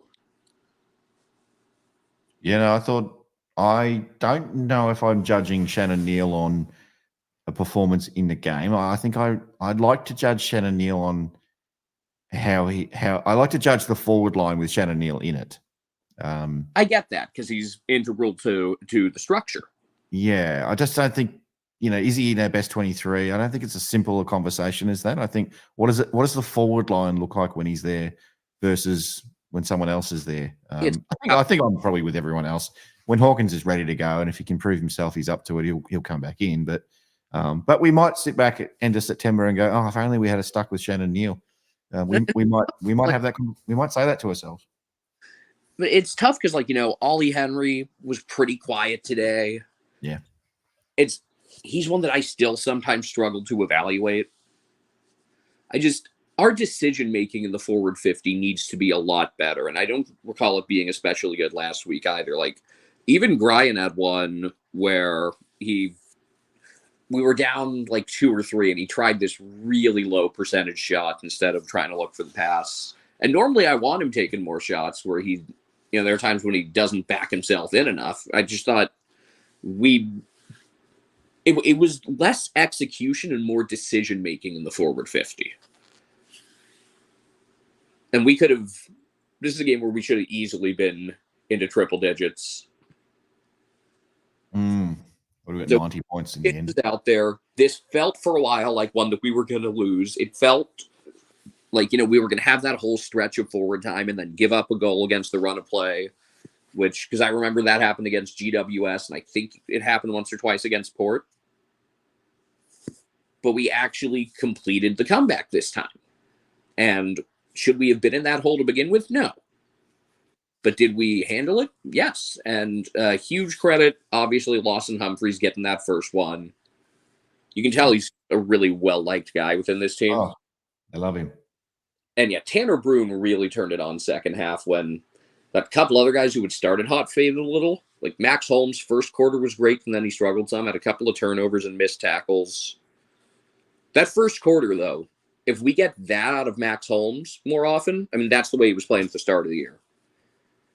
And I think it gets lost in this game because so much happened, but Zach Guthrie had a couple of moments. He had one where he spun out like 2 or 3 tackles.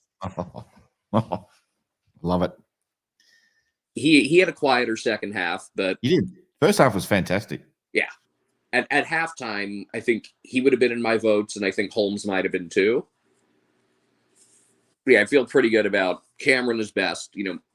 There are some games where a guy kicks like 6+ goals, and I'm not that impressed because he just got on the end and took a mark against a guy who wasn't fit to challenge him. No, they were high effort goals. Wasn't there I don't know if there was a show in Australia, it's on every week. I won't say the name of the show, but Billy Brownless, former Geelong player, was on it, and he was talking about a game where he kicked 11 goals or something like that up in where the Suns play these days. Carrara, it went by the name back then, and he had like 27 touches or something like that. Didn't get any Brownlow votes. It's not always kicking goals for some reason doesn't always get your votes. I think we judge forwards way too harshly. We expect them to kick 5 goals, and when they don't, they've had a bad game. I think if anything more than 3 goals, and yes, you probably might get in the votes, but I think if you get 4 goals or more, you should be in the conversation at least. I'll definitely be having Jezza in my votes. I'm not saying he's getting the 3, but he'll be up there for sure. But I thought he was our most consistent piece, so I think he does deserve the 3. But yeah, it's like Champion Data values forwards and ruckman really highly, but then also undervalues defenders, I think, because there are a lot of games where a defender is just dominant and doesn't get the credit they deserve. But yeah, I thought as much as we had things start out in the middle, Cameron was the one really consistent piece. Dangerfield, again, I think he deserves much more credit than he got today. And then Tanner Bruin looks back. Now, I'm not high on our chances for next week, although I feel better about Freo at their place than I do at home, just with recent history again. Yep. But if we give up those sort of like handball sequences through the middle, we're going to get destroyed because you get Sarong and Brayshaw going, and then you get Hayden Young on a couple of those long kicks, and we'd be buried before halftime if that happens again. Ethan, can I ask you, are you watching the Collingwood-Carlton game at the moment? Yes, I've got it on up here. Is there about a minute or 2 to go? Left, and Carlton's got the last 3 goals to cut it to 3. And they've had like more than twice as many inside 50s this quarter. I know this is a Geelong show, but I'm very tempted to have you do a running commentary on this game for us in the last, because this will hinge. Our top 4 chances may hinge on the result of this game, which is has Collingwood leading by 3 points. I guess Collingwood winning would be better, and I guess I don't count on Essendon to beat Freo tomorrow, but maybe they don't travel well. Hawthorn GWS is huge tomorrow. Loser of that game is probably most likely to miss out of the top 9 teams. Yep. I think so. But yeah, we clean up the sequences where we've just gotten run over in the middle, because that's happened back-to-back games, even in wins. Port Adelaide's just won by 120 something, or 110 something. Unbelievable. craziest result of the year. Doesn't well. I did the ladder predictor, Ethan, and I had Geelong in a perfect world with every result going exactly the way I'd want it to. Geelong finished 2 games clear of Sydney at the end of the year on top of the ladder. I think we could finish as low as 14th or 15th, but so far that's coming true. Hopefully it comes true. Me, looking ahead to next week, is that Michael Frederick always seems to have his best games against us. He does. And I love the guy. He's such an energizing and exciting player. I love their forward group in general. Switkowski's having a really quietly nice run. I think Freo are my second favorite team at this point. I've just, like, when they were crushing Melbourne a couple weeks ago, I was just really enjoying watching them, even though they were up like 50. Yep. And Hayden Young has officially become the player I want us to put all our resources into bringing home. Really? Hayden Young? Okay. I mean, he's got the hair. He looks like he could fit right next to Dempsey and Blitzovs and them. What about Jake Waterman from West Coast? Paul did a video about him a few days ago. A darn good player. Oh my God, we might have a shot after the siren. Uh-oh. I think McGovern just got paid the mark, and he might have hurt himself. Come on, talk. Do the commentary for us for the last minute of the game. First off, is McGovern going to take this kick? He got it from Pitton that just snatched it out of the ruck. And yeah, McGovern sliding mark. Schultz wasn't able to get to him. This is going to be a kick after the siren to win the game in front of nearly 89,000 people. Roll it. Keep rolling. All right, I'll try. Build it up. This game was sold out a month ago. It all lined up perfectly. Pendlebury's 400th, 2 of the biggest rivals. And it'll come down to 1 kick from Mitch McGovern. After Blues trailed by more than 20. This isn't going to be like a Jordan Dawson situation where someone else has to come in and take the kick. He was able to get up and take it. Big crowd on the goal line. See if anyone can pull off an Aleer-type spoil. He'll start from outside 50. Man on the mark is Mason Cox. He's missed right. He's missed right on the fall. Collingwood win 84-81. Missed it on the fall. Yes. Finished in Pendlebury's 400. I think this is a great result for Geelong. I think Carlton's top 4 chances kiss it goodbye. This is great for us. Collingwood. Their remaining schedule. I know they still have West Coast.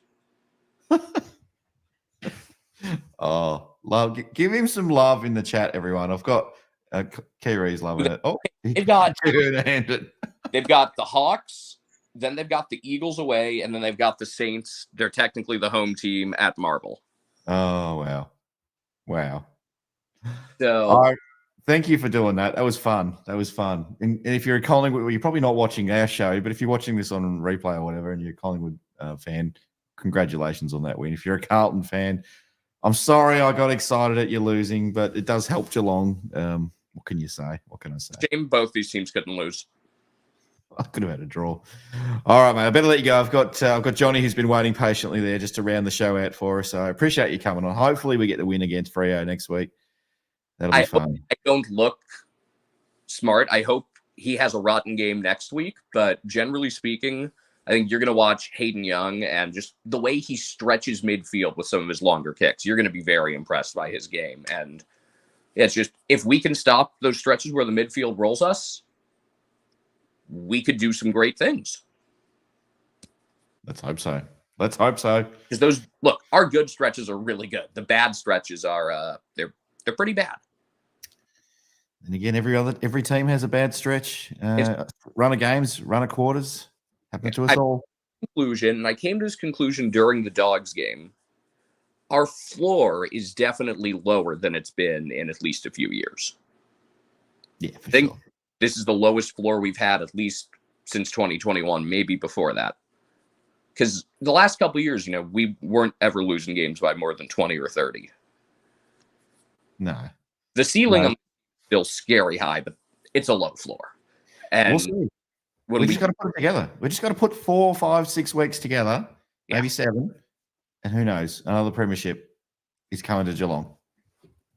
It's not out of the question. With how Sydney's regressed, it's more and more wide open. Beautiful.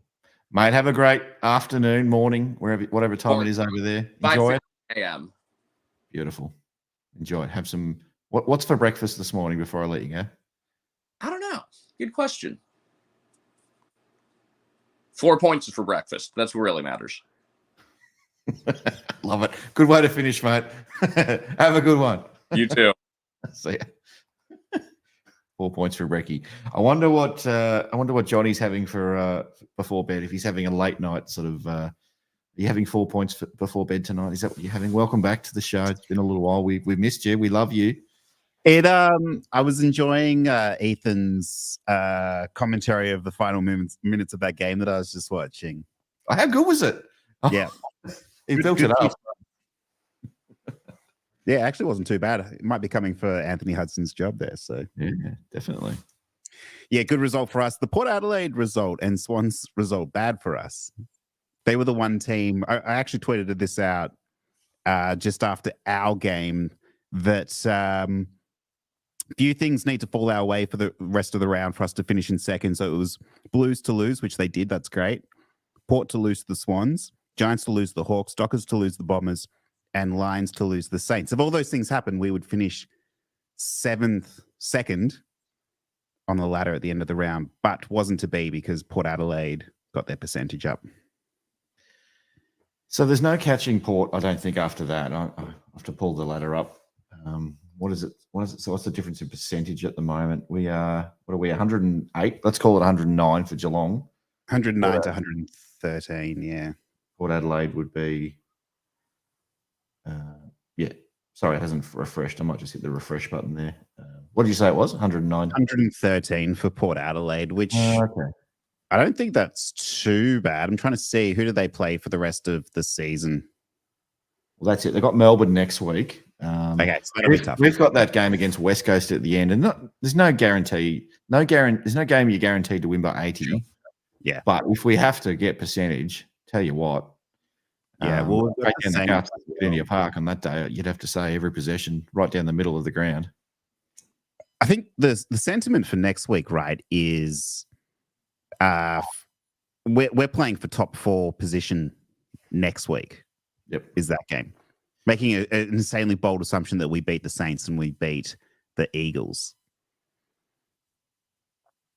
which I think is doable. I think that should, if we win our last 5 games in a row. So we've won 4 of our last 5, and then if we go on to win the next 3, so that's 7 of our last 8. So open the season 7 wins straight, close the season with 7 of the last 8. That's not a bad result. It's perfect because you don't want to go into the finals. I mean, we did in 2022, but you don't want to go in undefeated. You want to have that one game that really sharpened you up a little bit and made you realize, hang on, if we're not on, we're in trouble. For us, let's hope it's the Bulldogs game and that's the last of it. I haven't seen enough to see Geelong being a premiership contender just yet, but it's 3 weeks to go until finals. We can start putting things together now, and hopefully DK's not too bad and we get him back. Yeah, of course. What about a slight counterpoint to that? Do you remember the years where Geelong coming off the bye, we were 1-8 at one point? Don't go there. Oh, it's terrible. Assuming the West Coast Eagles game is not considered sort of bye worthy, and again, I might be getting a bit of a big head, but I hope that might bode badly for the break before finals and then our first game. So we'll see. Maybe we are getting a bit ahead of ourselves because also at the same time, if we'd lost this game tonight, we might have missed the top 8 next week as well. So yeah, it would have wrecked us, our confidence. Definitely the fan base would have just given up on the Cats for this year for sure. 5 points completely changes everything, doesn't it? All of a sudden we're getting carried away. What if we beat Freo? We're right in the top 4. What if we could finish second on the ladder after this round? All this sort of talk. It's great. I love it. I love the roller coaster of being a footy fan. Just seeing all the other results fall the way they do. And it's just going to be a fun month, mate. I'm really looking forward to. Hopefully Geelong continues on. Look, if they lose the Freo game, that's okay. Do not lose the St Kilda game, whatever you do. That scares me. Freo is like a free hit for me. It just seems like if we win it, great. We lose it. We probably didn't expect to win it. The St Kilda one, don't lose that one. Do not lose that one. That's the game for us. Thank you, West Coast, for the 4 points, and thank you, West Coast, for Jake Waterman and Harley Reid. Package deal for Shannon Neal and Mitch Duncan. Back to of course. Hopefully, the Lions can belt hopefully the Lions can belt the Saints so badly that it knocks all the confidence out of them for us. I mean, Freo's going to be a tough game for whatever reason. It's like, we've really struggled against the taller players like we did with the Dogs the other week. And Freo have got a bunch of tall guys who I think we're going to be struggling against. And, of course, Jordan Clark, for whatever reason, just cannot get over us letting him go. He always likes to destroy us once a year. So even though it was years and years ago. Comment in the chat from Amy. She's about the Bulldogs. What do you think about the Bulldogs? They're hot. Who have you got? Because you're into this. You look at the games, look at across all the leagues. But who have you got as the team to worry about the most in the last few games, heading into September and beyond? The two teams that scare me the most at the moment are Brisbane Lions and I'd say the Footscray. Yep, would be my two teams. I mean, Footscray again. Like, they had no problem hanging 100 points on us the other night when conditions were meant to be bad or meant to favour Geelong. Like, we really struggled in those conditions and they just did not at all. And they've really figured it out at the right time. I think we've got to put the first half of the year just completely behind us for that. The other one is the Hawks are sneaky just because I think I saw a stat last week that if the ladder started from 9 rounds ago, the Hawks would be like on top of the ladder, which is crazy. Who have they beaten though? Anyone any good? Like, I don't know. I mean, it's good to get the 4 points for those games, but I had a look at it last night and I'm like, I wasn't that excited about who they'd played, to be fair. I think it's the way that they've been winning though. Like the Hawks. Are we talking about the Hawks? Yeah. Talk about the Hawks. Like so they beat Freo. Fair enough. That was in Tasmania. And that was that game where James Sicily, for whatever reason, got pulled full forward and dominated. Yeah. They smashed the Pies the other week in the rain. When it was meant to be torrential rain, they hung 133 points on them. And then 124 points on the Crows, who could only score 58. So I think it's the way that they're winning as well. They're sort of reminiscent of the Giants last year, where they're getting hot really at the right time. It's going to be interesting to see if they've got the Giants tomorrow. And then who have they got for the rest of the... Can't find it right now. But so I think next week's going to be challenging.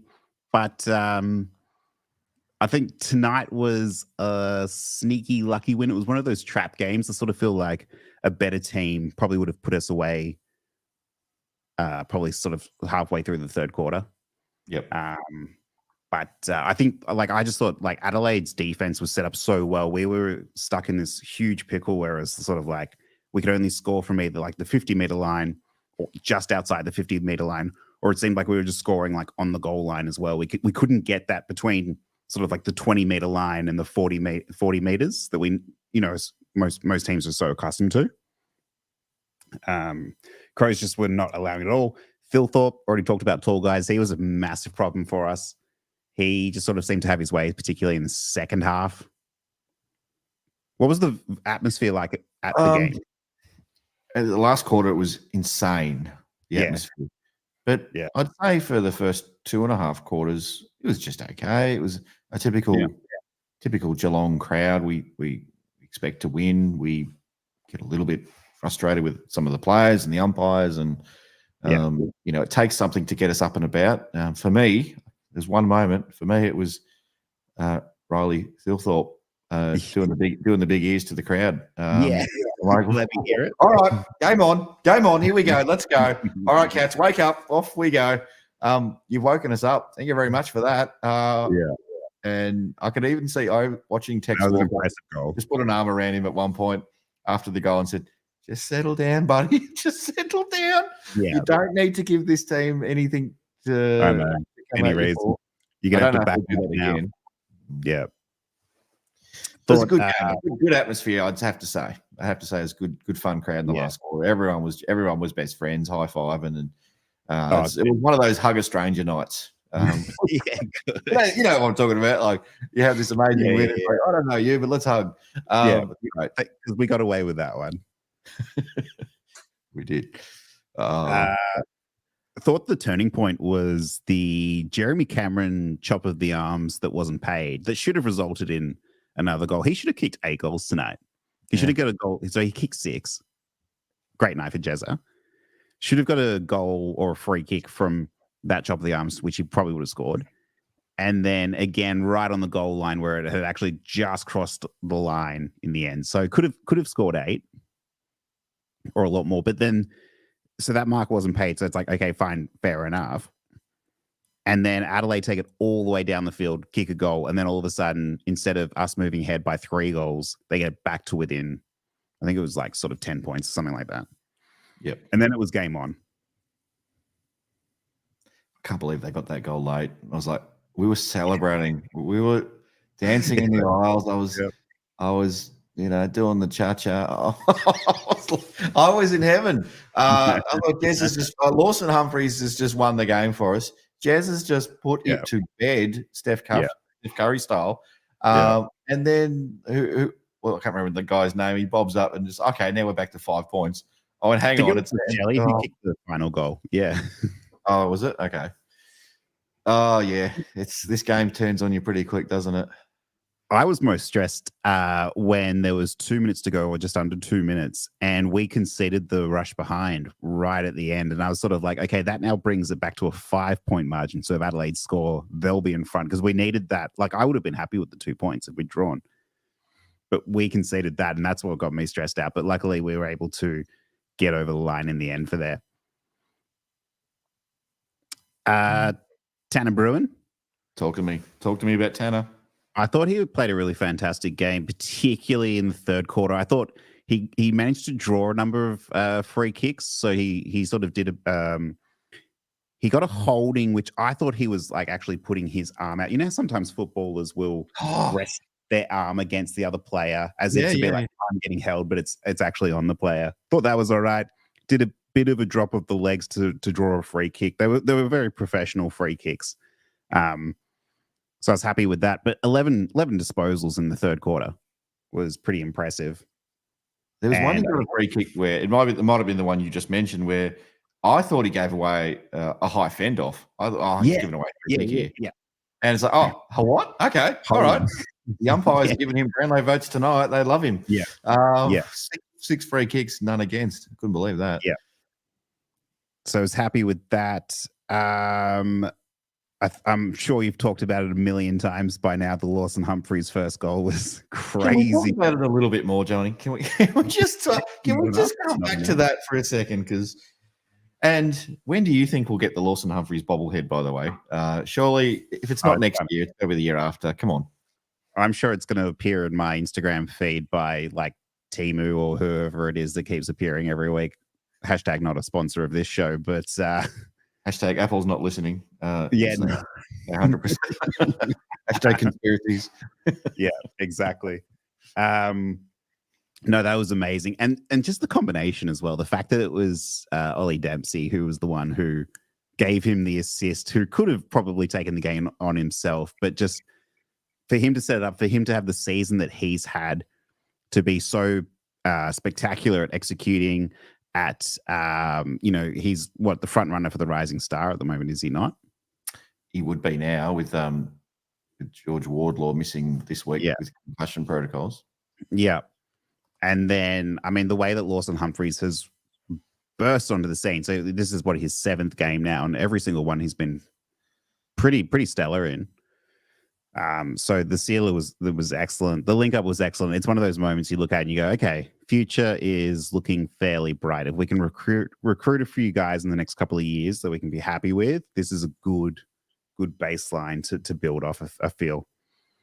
So that was good to see, especially going to finals. What's the other one? Tyson Stengel, 20 disposals. 20 goals would be amazing. 20 disposals.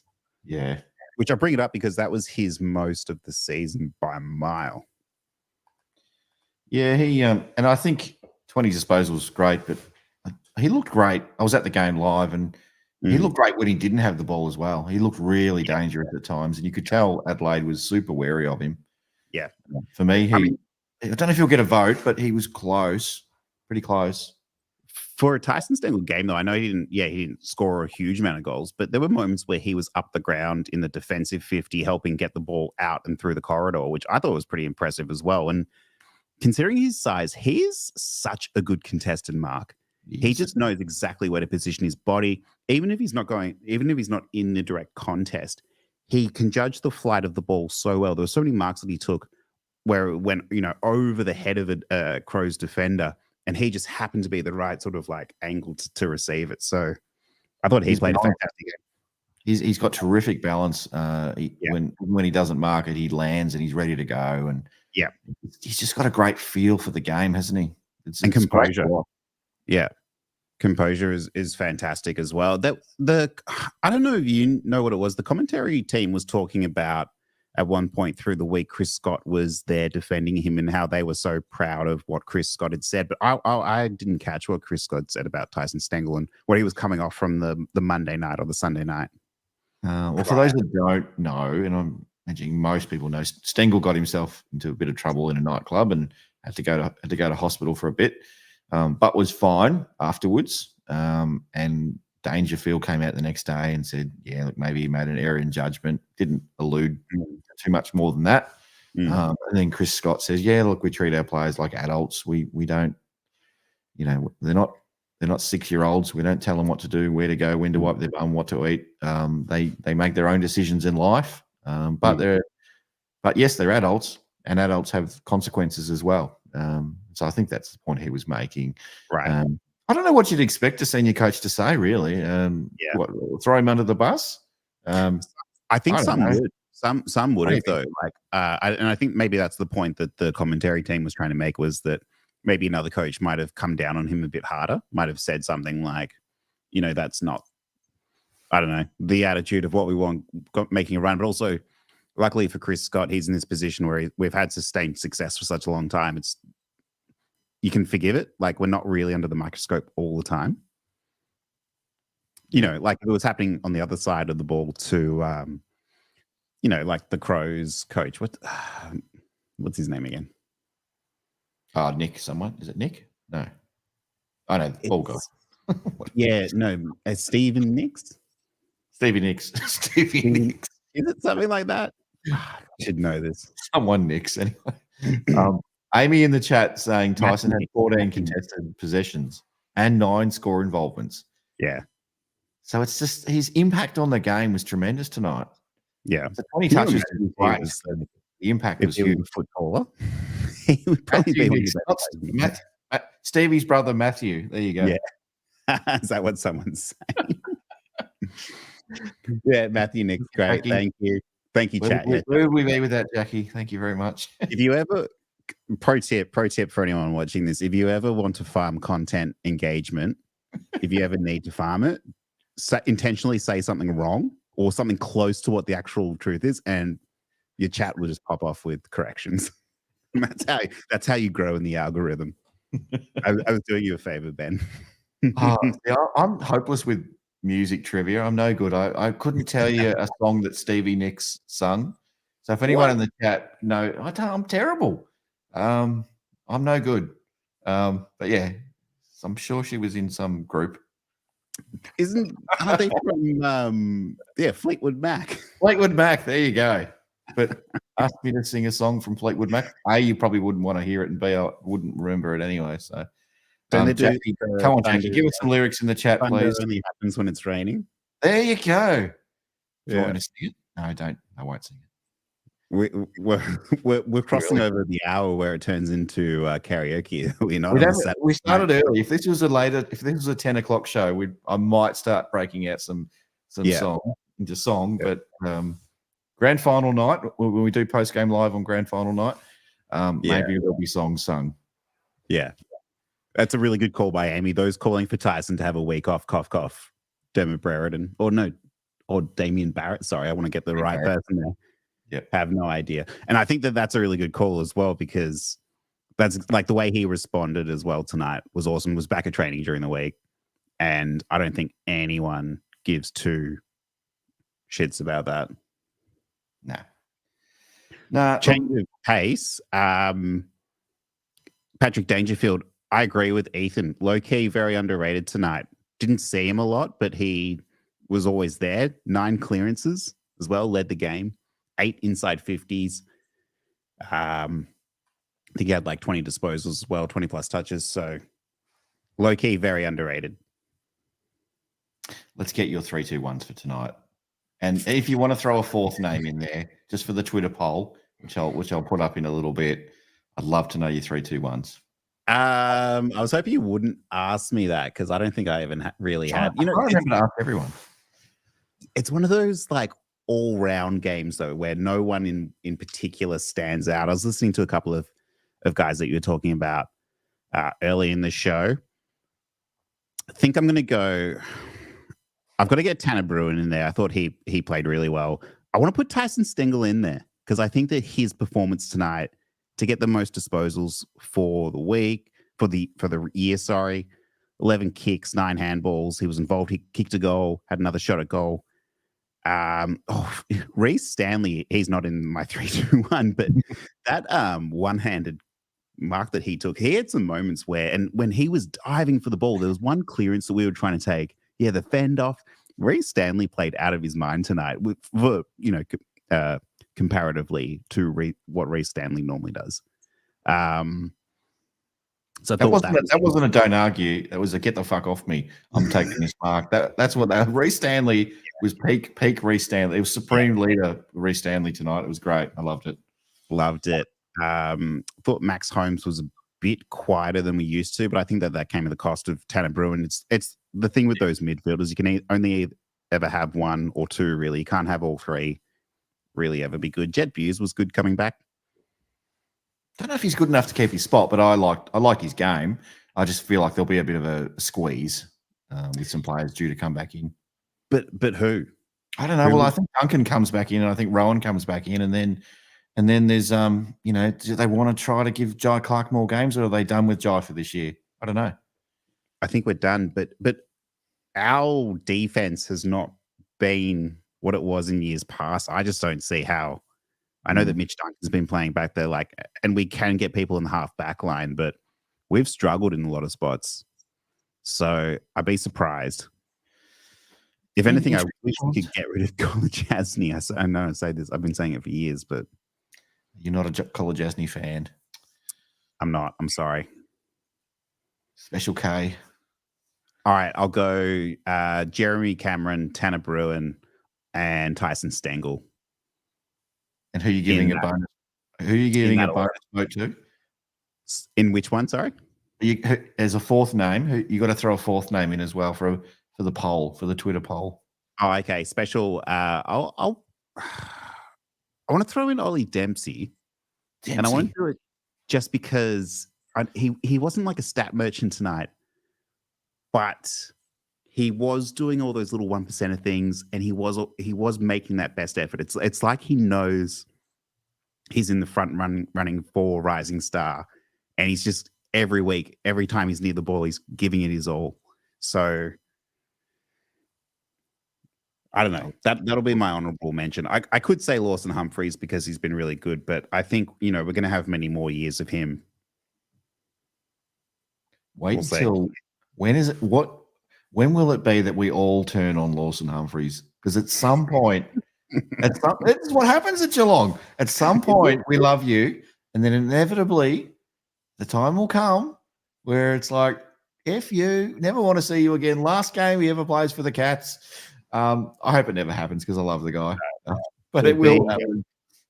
If it happens round 24 when the Eagles come to town, if we lose, we'll find some fingers to point at without pitchforks now. Flaming torches. Yeah, flaming torches, and we'll say it was Lawson's fault. That's yeah. Oh, all right. Freo, before I let you go, Freo next week, what's going to happen? What's going to happen? Give us the prediction. Who should people be picking for this one in their footy tips or? I think this will be pretty comfortable Freo game. I think they usually match up against us pretty well. mean, they have in the past. They came to Cardinia Park. They beat us. We went to Perth. They beat us. Last year we went to Perth. They beat us. They've had our number for a while. They play us pretty well. Very defensive team. They're sort of similar in style to what we are as well. I think we struggle, like I was saying, with tools. If they have Luke Ryan, Josh Tracy's going to be tricky. Josh Draper's been playing pretty well as well out of the fullback line.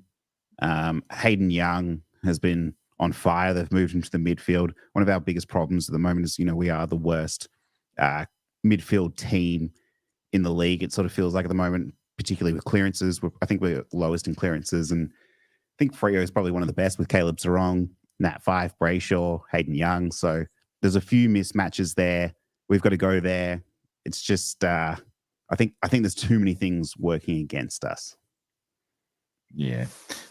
Look, if we get the win, great. It's party time in Moorabool Street, like I said. If we get the win, I think we finish top 4. Oh, 100% we'll finish top 4 if we get the win against Freo. That's a lot lot. on the line. This is, if anything, this is a finals game for us. Pressure's on Freo. They need this win. It's a free hit for Geelong. Tell you what, Freo cannot drop this one if they're going to make it. Geelong, it's like, okay, we lose this one. We'll win the next 2. Let's not get too cocky, but let's win the next 2. I'm feeling, I think everything's pointing towards it being set up just nicely. Yes, hear what you're saying. They match up really well against Geelong, but it's going to turn. I feel like it's going to turn. I don't think this will be a smashing either way. I think the Cats are going to just give it their absolute best. I think it'll be a professional win by the Dockers. I cast you out. No. No. I look. Yeah. Am I bringing the vibes down? I'm sorry. No. Ask me that 5 hours ago, and I would have said exactly the same. Now I'm saying Cats by 3 points. Historic victory at Optus Stadium, and onwards we march to September. And I'll save you a spot in the Ticket Tech queue for the grand final tickets. Yeah, thank you. Everyone join in. I'm going to save some slots. I'll pitch the tent, and I'll be there for a few weeks. Hopefully, someone can do my job for about 6 weeks. But hey, by the my way, actual job that pays money, by the way, not this job. Which appreciate a bit of love from the Patreon. So, while we're talking about this, the final thing. Yes, tonight was meant to be like fan night at Geelong, or what was it called? Like members, supporters night, or something like that. Subscriber night, I think. No, yes, something like that. Yeah, I was thinking about this during the week when they were talking about that. We've got to somehow put together some sort of like fan night where once a year we can get some sort of box at Cardinia Park at GMHBA Stadium where all the fans from the Hoops crew and people who come on can all just sort of like put pitch in together, and they should. I think that they should put us up. Let's do it. If you want to contribute towards that, the super chat is available right now to anyone who wants to throw in $3. It all goes towards a good cause. The corporate box. Exactly. Next year, we'd love that. That would be great, wouldn't it? That would be cool. Rick and Millie will get them on as well. A couple of the YouTubers, Lockie. And a few others. Sorry, I'm forgetting names. It's getting late. 2 hours and a bit into this show, but it's been good. You just had 3 hours of footy and then another 3 hours of talking footy. Oh, and an hour of stressing about it as well before the game. Don't worry, I'll think about it when I wake up in the morning until the end. I appreciate. It's really good to see you again, mate. I'm glad you came on. I love having a chat. I just love the way you see the game. And really, really appreciate your time. So thanks a lot. Until next week. Till next week. All right. Now, do we have Sarge? Are you with us, Sarge? Do you want to give us a nod if you're there? He's giving us a nod. Here we go. Now it's the first timer, so be gentle with Sarge. Give him 100 games, 100 days. Give him some love in the chat. Here he is. I want to hear what he's got to say about the Cats. Welcome, first timer, long time watcher, first time caller. Welcome. That's it. Thank you very much for having me, first and foremost. Been watching you guys for a long time. Why? Why would you do that? Why would you do that to yourself? I don't understand. Why would I do that? I'm a Geelong fan. How could I not? I love it. I know what to say. I thought it was just like honestly, it was a brilliant game for the season. We won. No one's going to talk about us this year. Nope. We just did what we had to do. Cameron did his thing. It was just, we did it. Like, we're still there. We're in the top 4 at the moment. We might be top 6 tomorrow. But we're still there and we're alive. I love it. What do you believe in your heart of hearts that Geelong has it within them to make another grand final? I'm not saying will we win it. Do you think this team that we've got can do it if all the things go right between now and maybe the next 5 or 6 weeks? Let me tell you this. I've never had very many friends over tonight, but I had some friends over for the first time in a very long while. And we had on one television the Geelong game, and we won that. That was great. We put that to bed. On another screen, we had the Collingwood Carlton game, and we had the Port Adelaide Sydney game on another screen. The Sydney game was on a very small screen, and it got very small as the night went on because of said results. And the Collingwood game we were so immersed by it, but we were all going for Collingwood just for this one night because of what could happen for Geelong. But it was just it was a magical night for everybody involved. I could not have hoped for a better night. This is yes, I've had a few drinks, but my God, how good is tonight? How good is tonight? You're allowed to enjoy yourself. We've had a nice win. It doesn't happen that we don't win that many games. The season is nearly over for this year, so we've got to enjoy it while we can. Enjoy the moments within games. Enjoy when things aren't. Well, it's pretty hard when they're not going well, but that's part of watching football as well. It's like the highs and the lows is what make that experience real. For people, like it wouldn't feel good all the time if you won, and there were never any downtimes. Footy's great, and I never want it to end. And we've got 3 more games in the regular season. We're probably playing finals. Hopefully, I haven't jinxed us by saying that, but hopefully, we're playing finals. I reckon we could be very bad and can still make finals. I feel like there's so many worse teams behind us, like. I feel like we could stumble a few times and still make finals. I think we're pretty good after winning tonight. I feel like this was a big hurdle. You're getting a bit of love in the chat there from Lucas. Thank you, Lucas. I appreciate it. I mean, usually I'm very pessimistic about the Cats, to be honest. Me too. But yeah, I know. I love you. That's why I love you about Hoops Crew. I'm being honest. I'm being very honest. You are the glue that sits the Hoops Crew together. My wife says Paul is, and Paul, if you're watching, she still loves you, Paul, but she says Paul's the grumpy one of the bunch. Jake and the chaps are the eternal optimists. They will never hear a bad word about a Geelong player, and we love them for that as well. I'm probably the one that just, if you're at Luna Park or Dreamworld, heaven forbid, go to Dreamworld on the roller coaster there, but if you want to sit next to me in the front seat on the front seat on the roller, that's me. I'm on that roller coaster ride. I'm up, I'm down, I'm all over the shop. I'm hanging off. I've got my hands in the air. I've lost my seat, but I'm about to fall out of the roller coaster sometimes. I basically called the season over after we lost to Carlton, and I'm back on lining up for grand final tickets again. That's how I roll. So we've got a bit of a mix of people on here, and Sacha, hopefully we'll get you on again too, because it's so good when we get a debutant on the show. I'm from Brisbane, by the way, and okay. I'm a massive Cats fan, obviously. But yeah.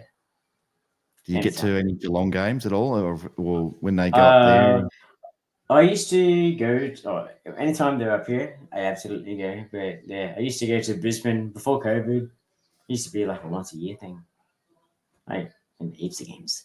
I was there when Stokesy kicked 6 against Port in 2006. His mate game, it was amazing. I was standing room. It was so good. There's a question in the chat for you. I'll say it's for you from Chris. Yeah. Welcome, Chris. How do you think we go next week against Freo over there? Oh, it's like this is a top 4 game. Like this is for us to make top 4. So it's just a massive game. Honestly, it's well, I hope we win. We'll I think definitely we win. can win. I think we can win. We've lost a lot in Freo in the past, so I think we're due. I think we do it. Now's the time. I'm just so happy we have so many youngsters that we can back, and they're doing so well. Like it's such a good.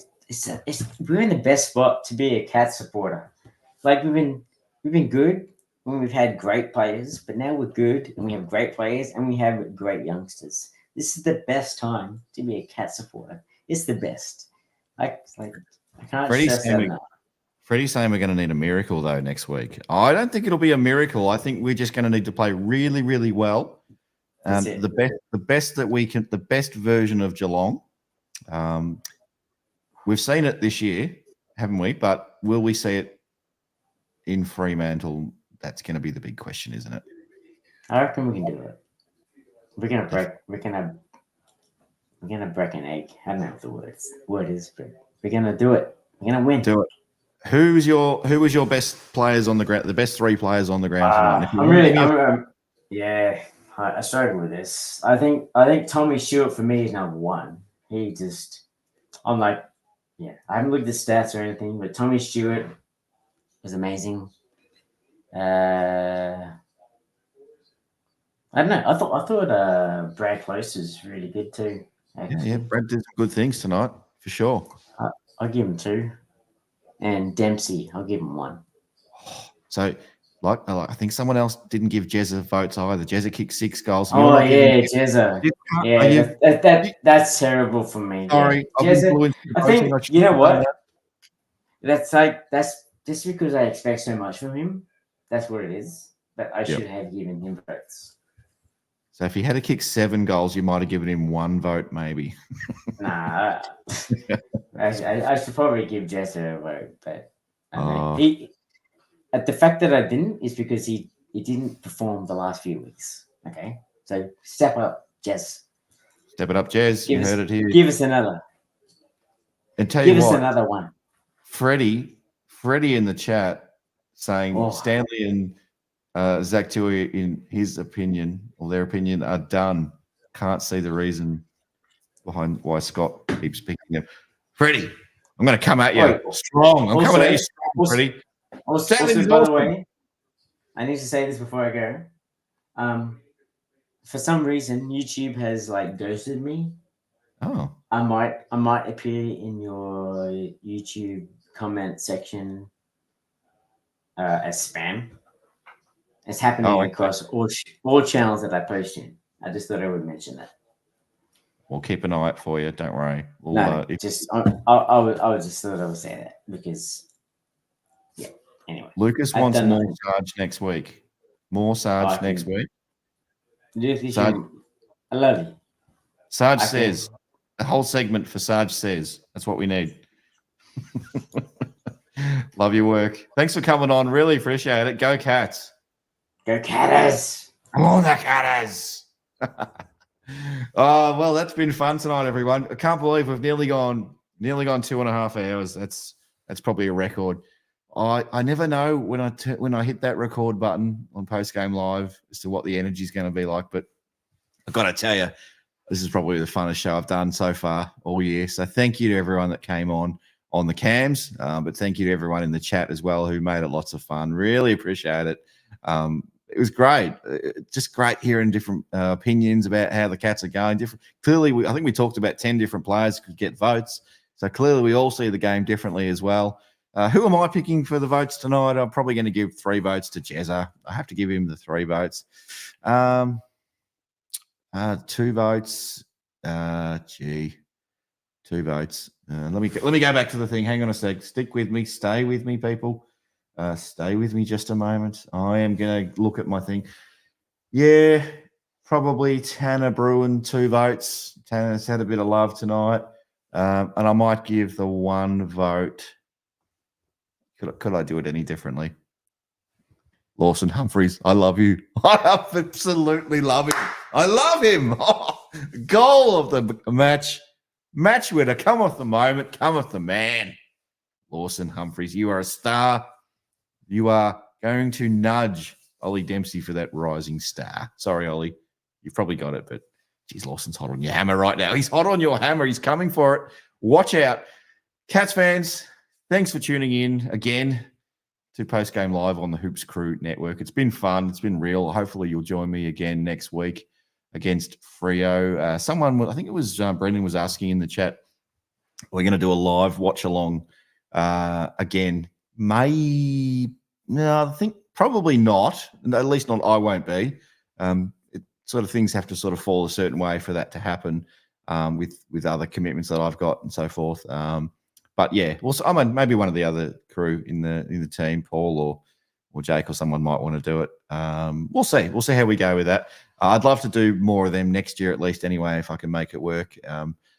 I'm sure it's a lot of fun anyway, and it's something to I drop in on other channels. Blue Abroad's probably one that I drop in on a bit, and Riles Macca on his one, and there's another one. Apologies, I've forgotten their name, but yeah, there's a couple of those live shows. Jesse's show, True Footy. I drop in on those ones once in a while. They're a bit of fun, but I love the post game stuff. I love the raw reactions that everyone has. Clearly, we probably wake up tomorrow and we with a clearer head, a little bit calmer, and we might see things a little bit differently. But this is our raw emotions straight after the game. So you can quote me all you want, but I might see things a little bit differently after a replay. That's just how it is. So thanks again, everyone. Oh, let's play the song one more time, shall we? Should we play it again? Should we play it out? Good night, everyone, and go Cats.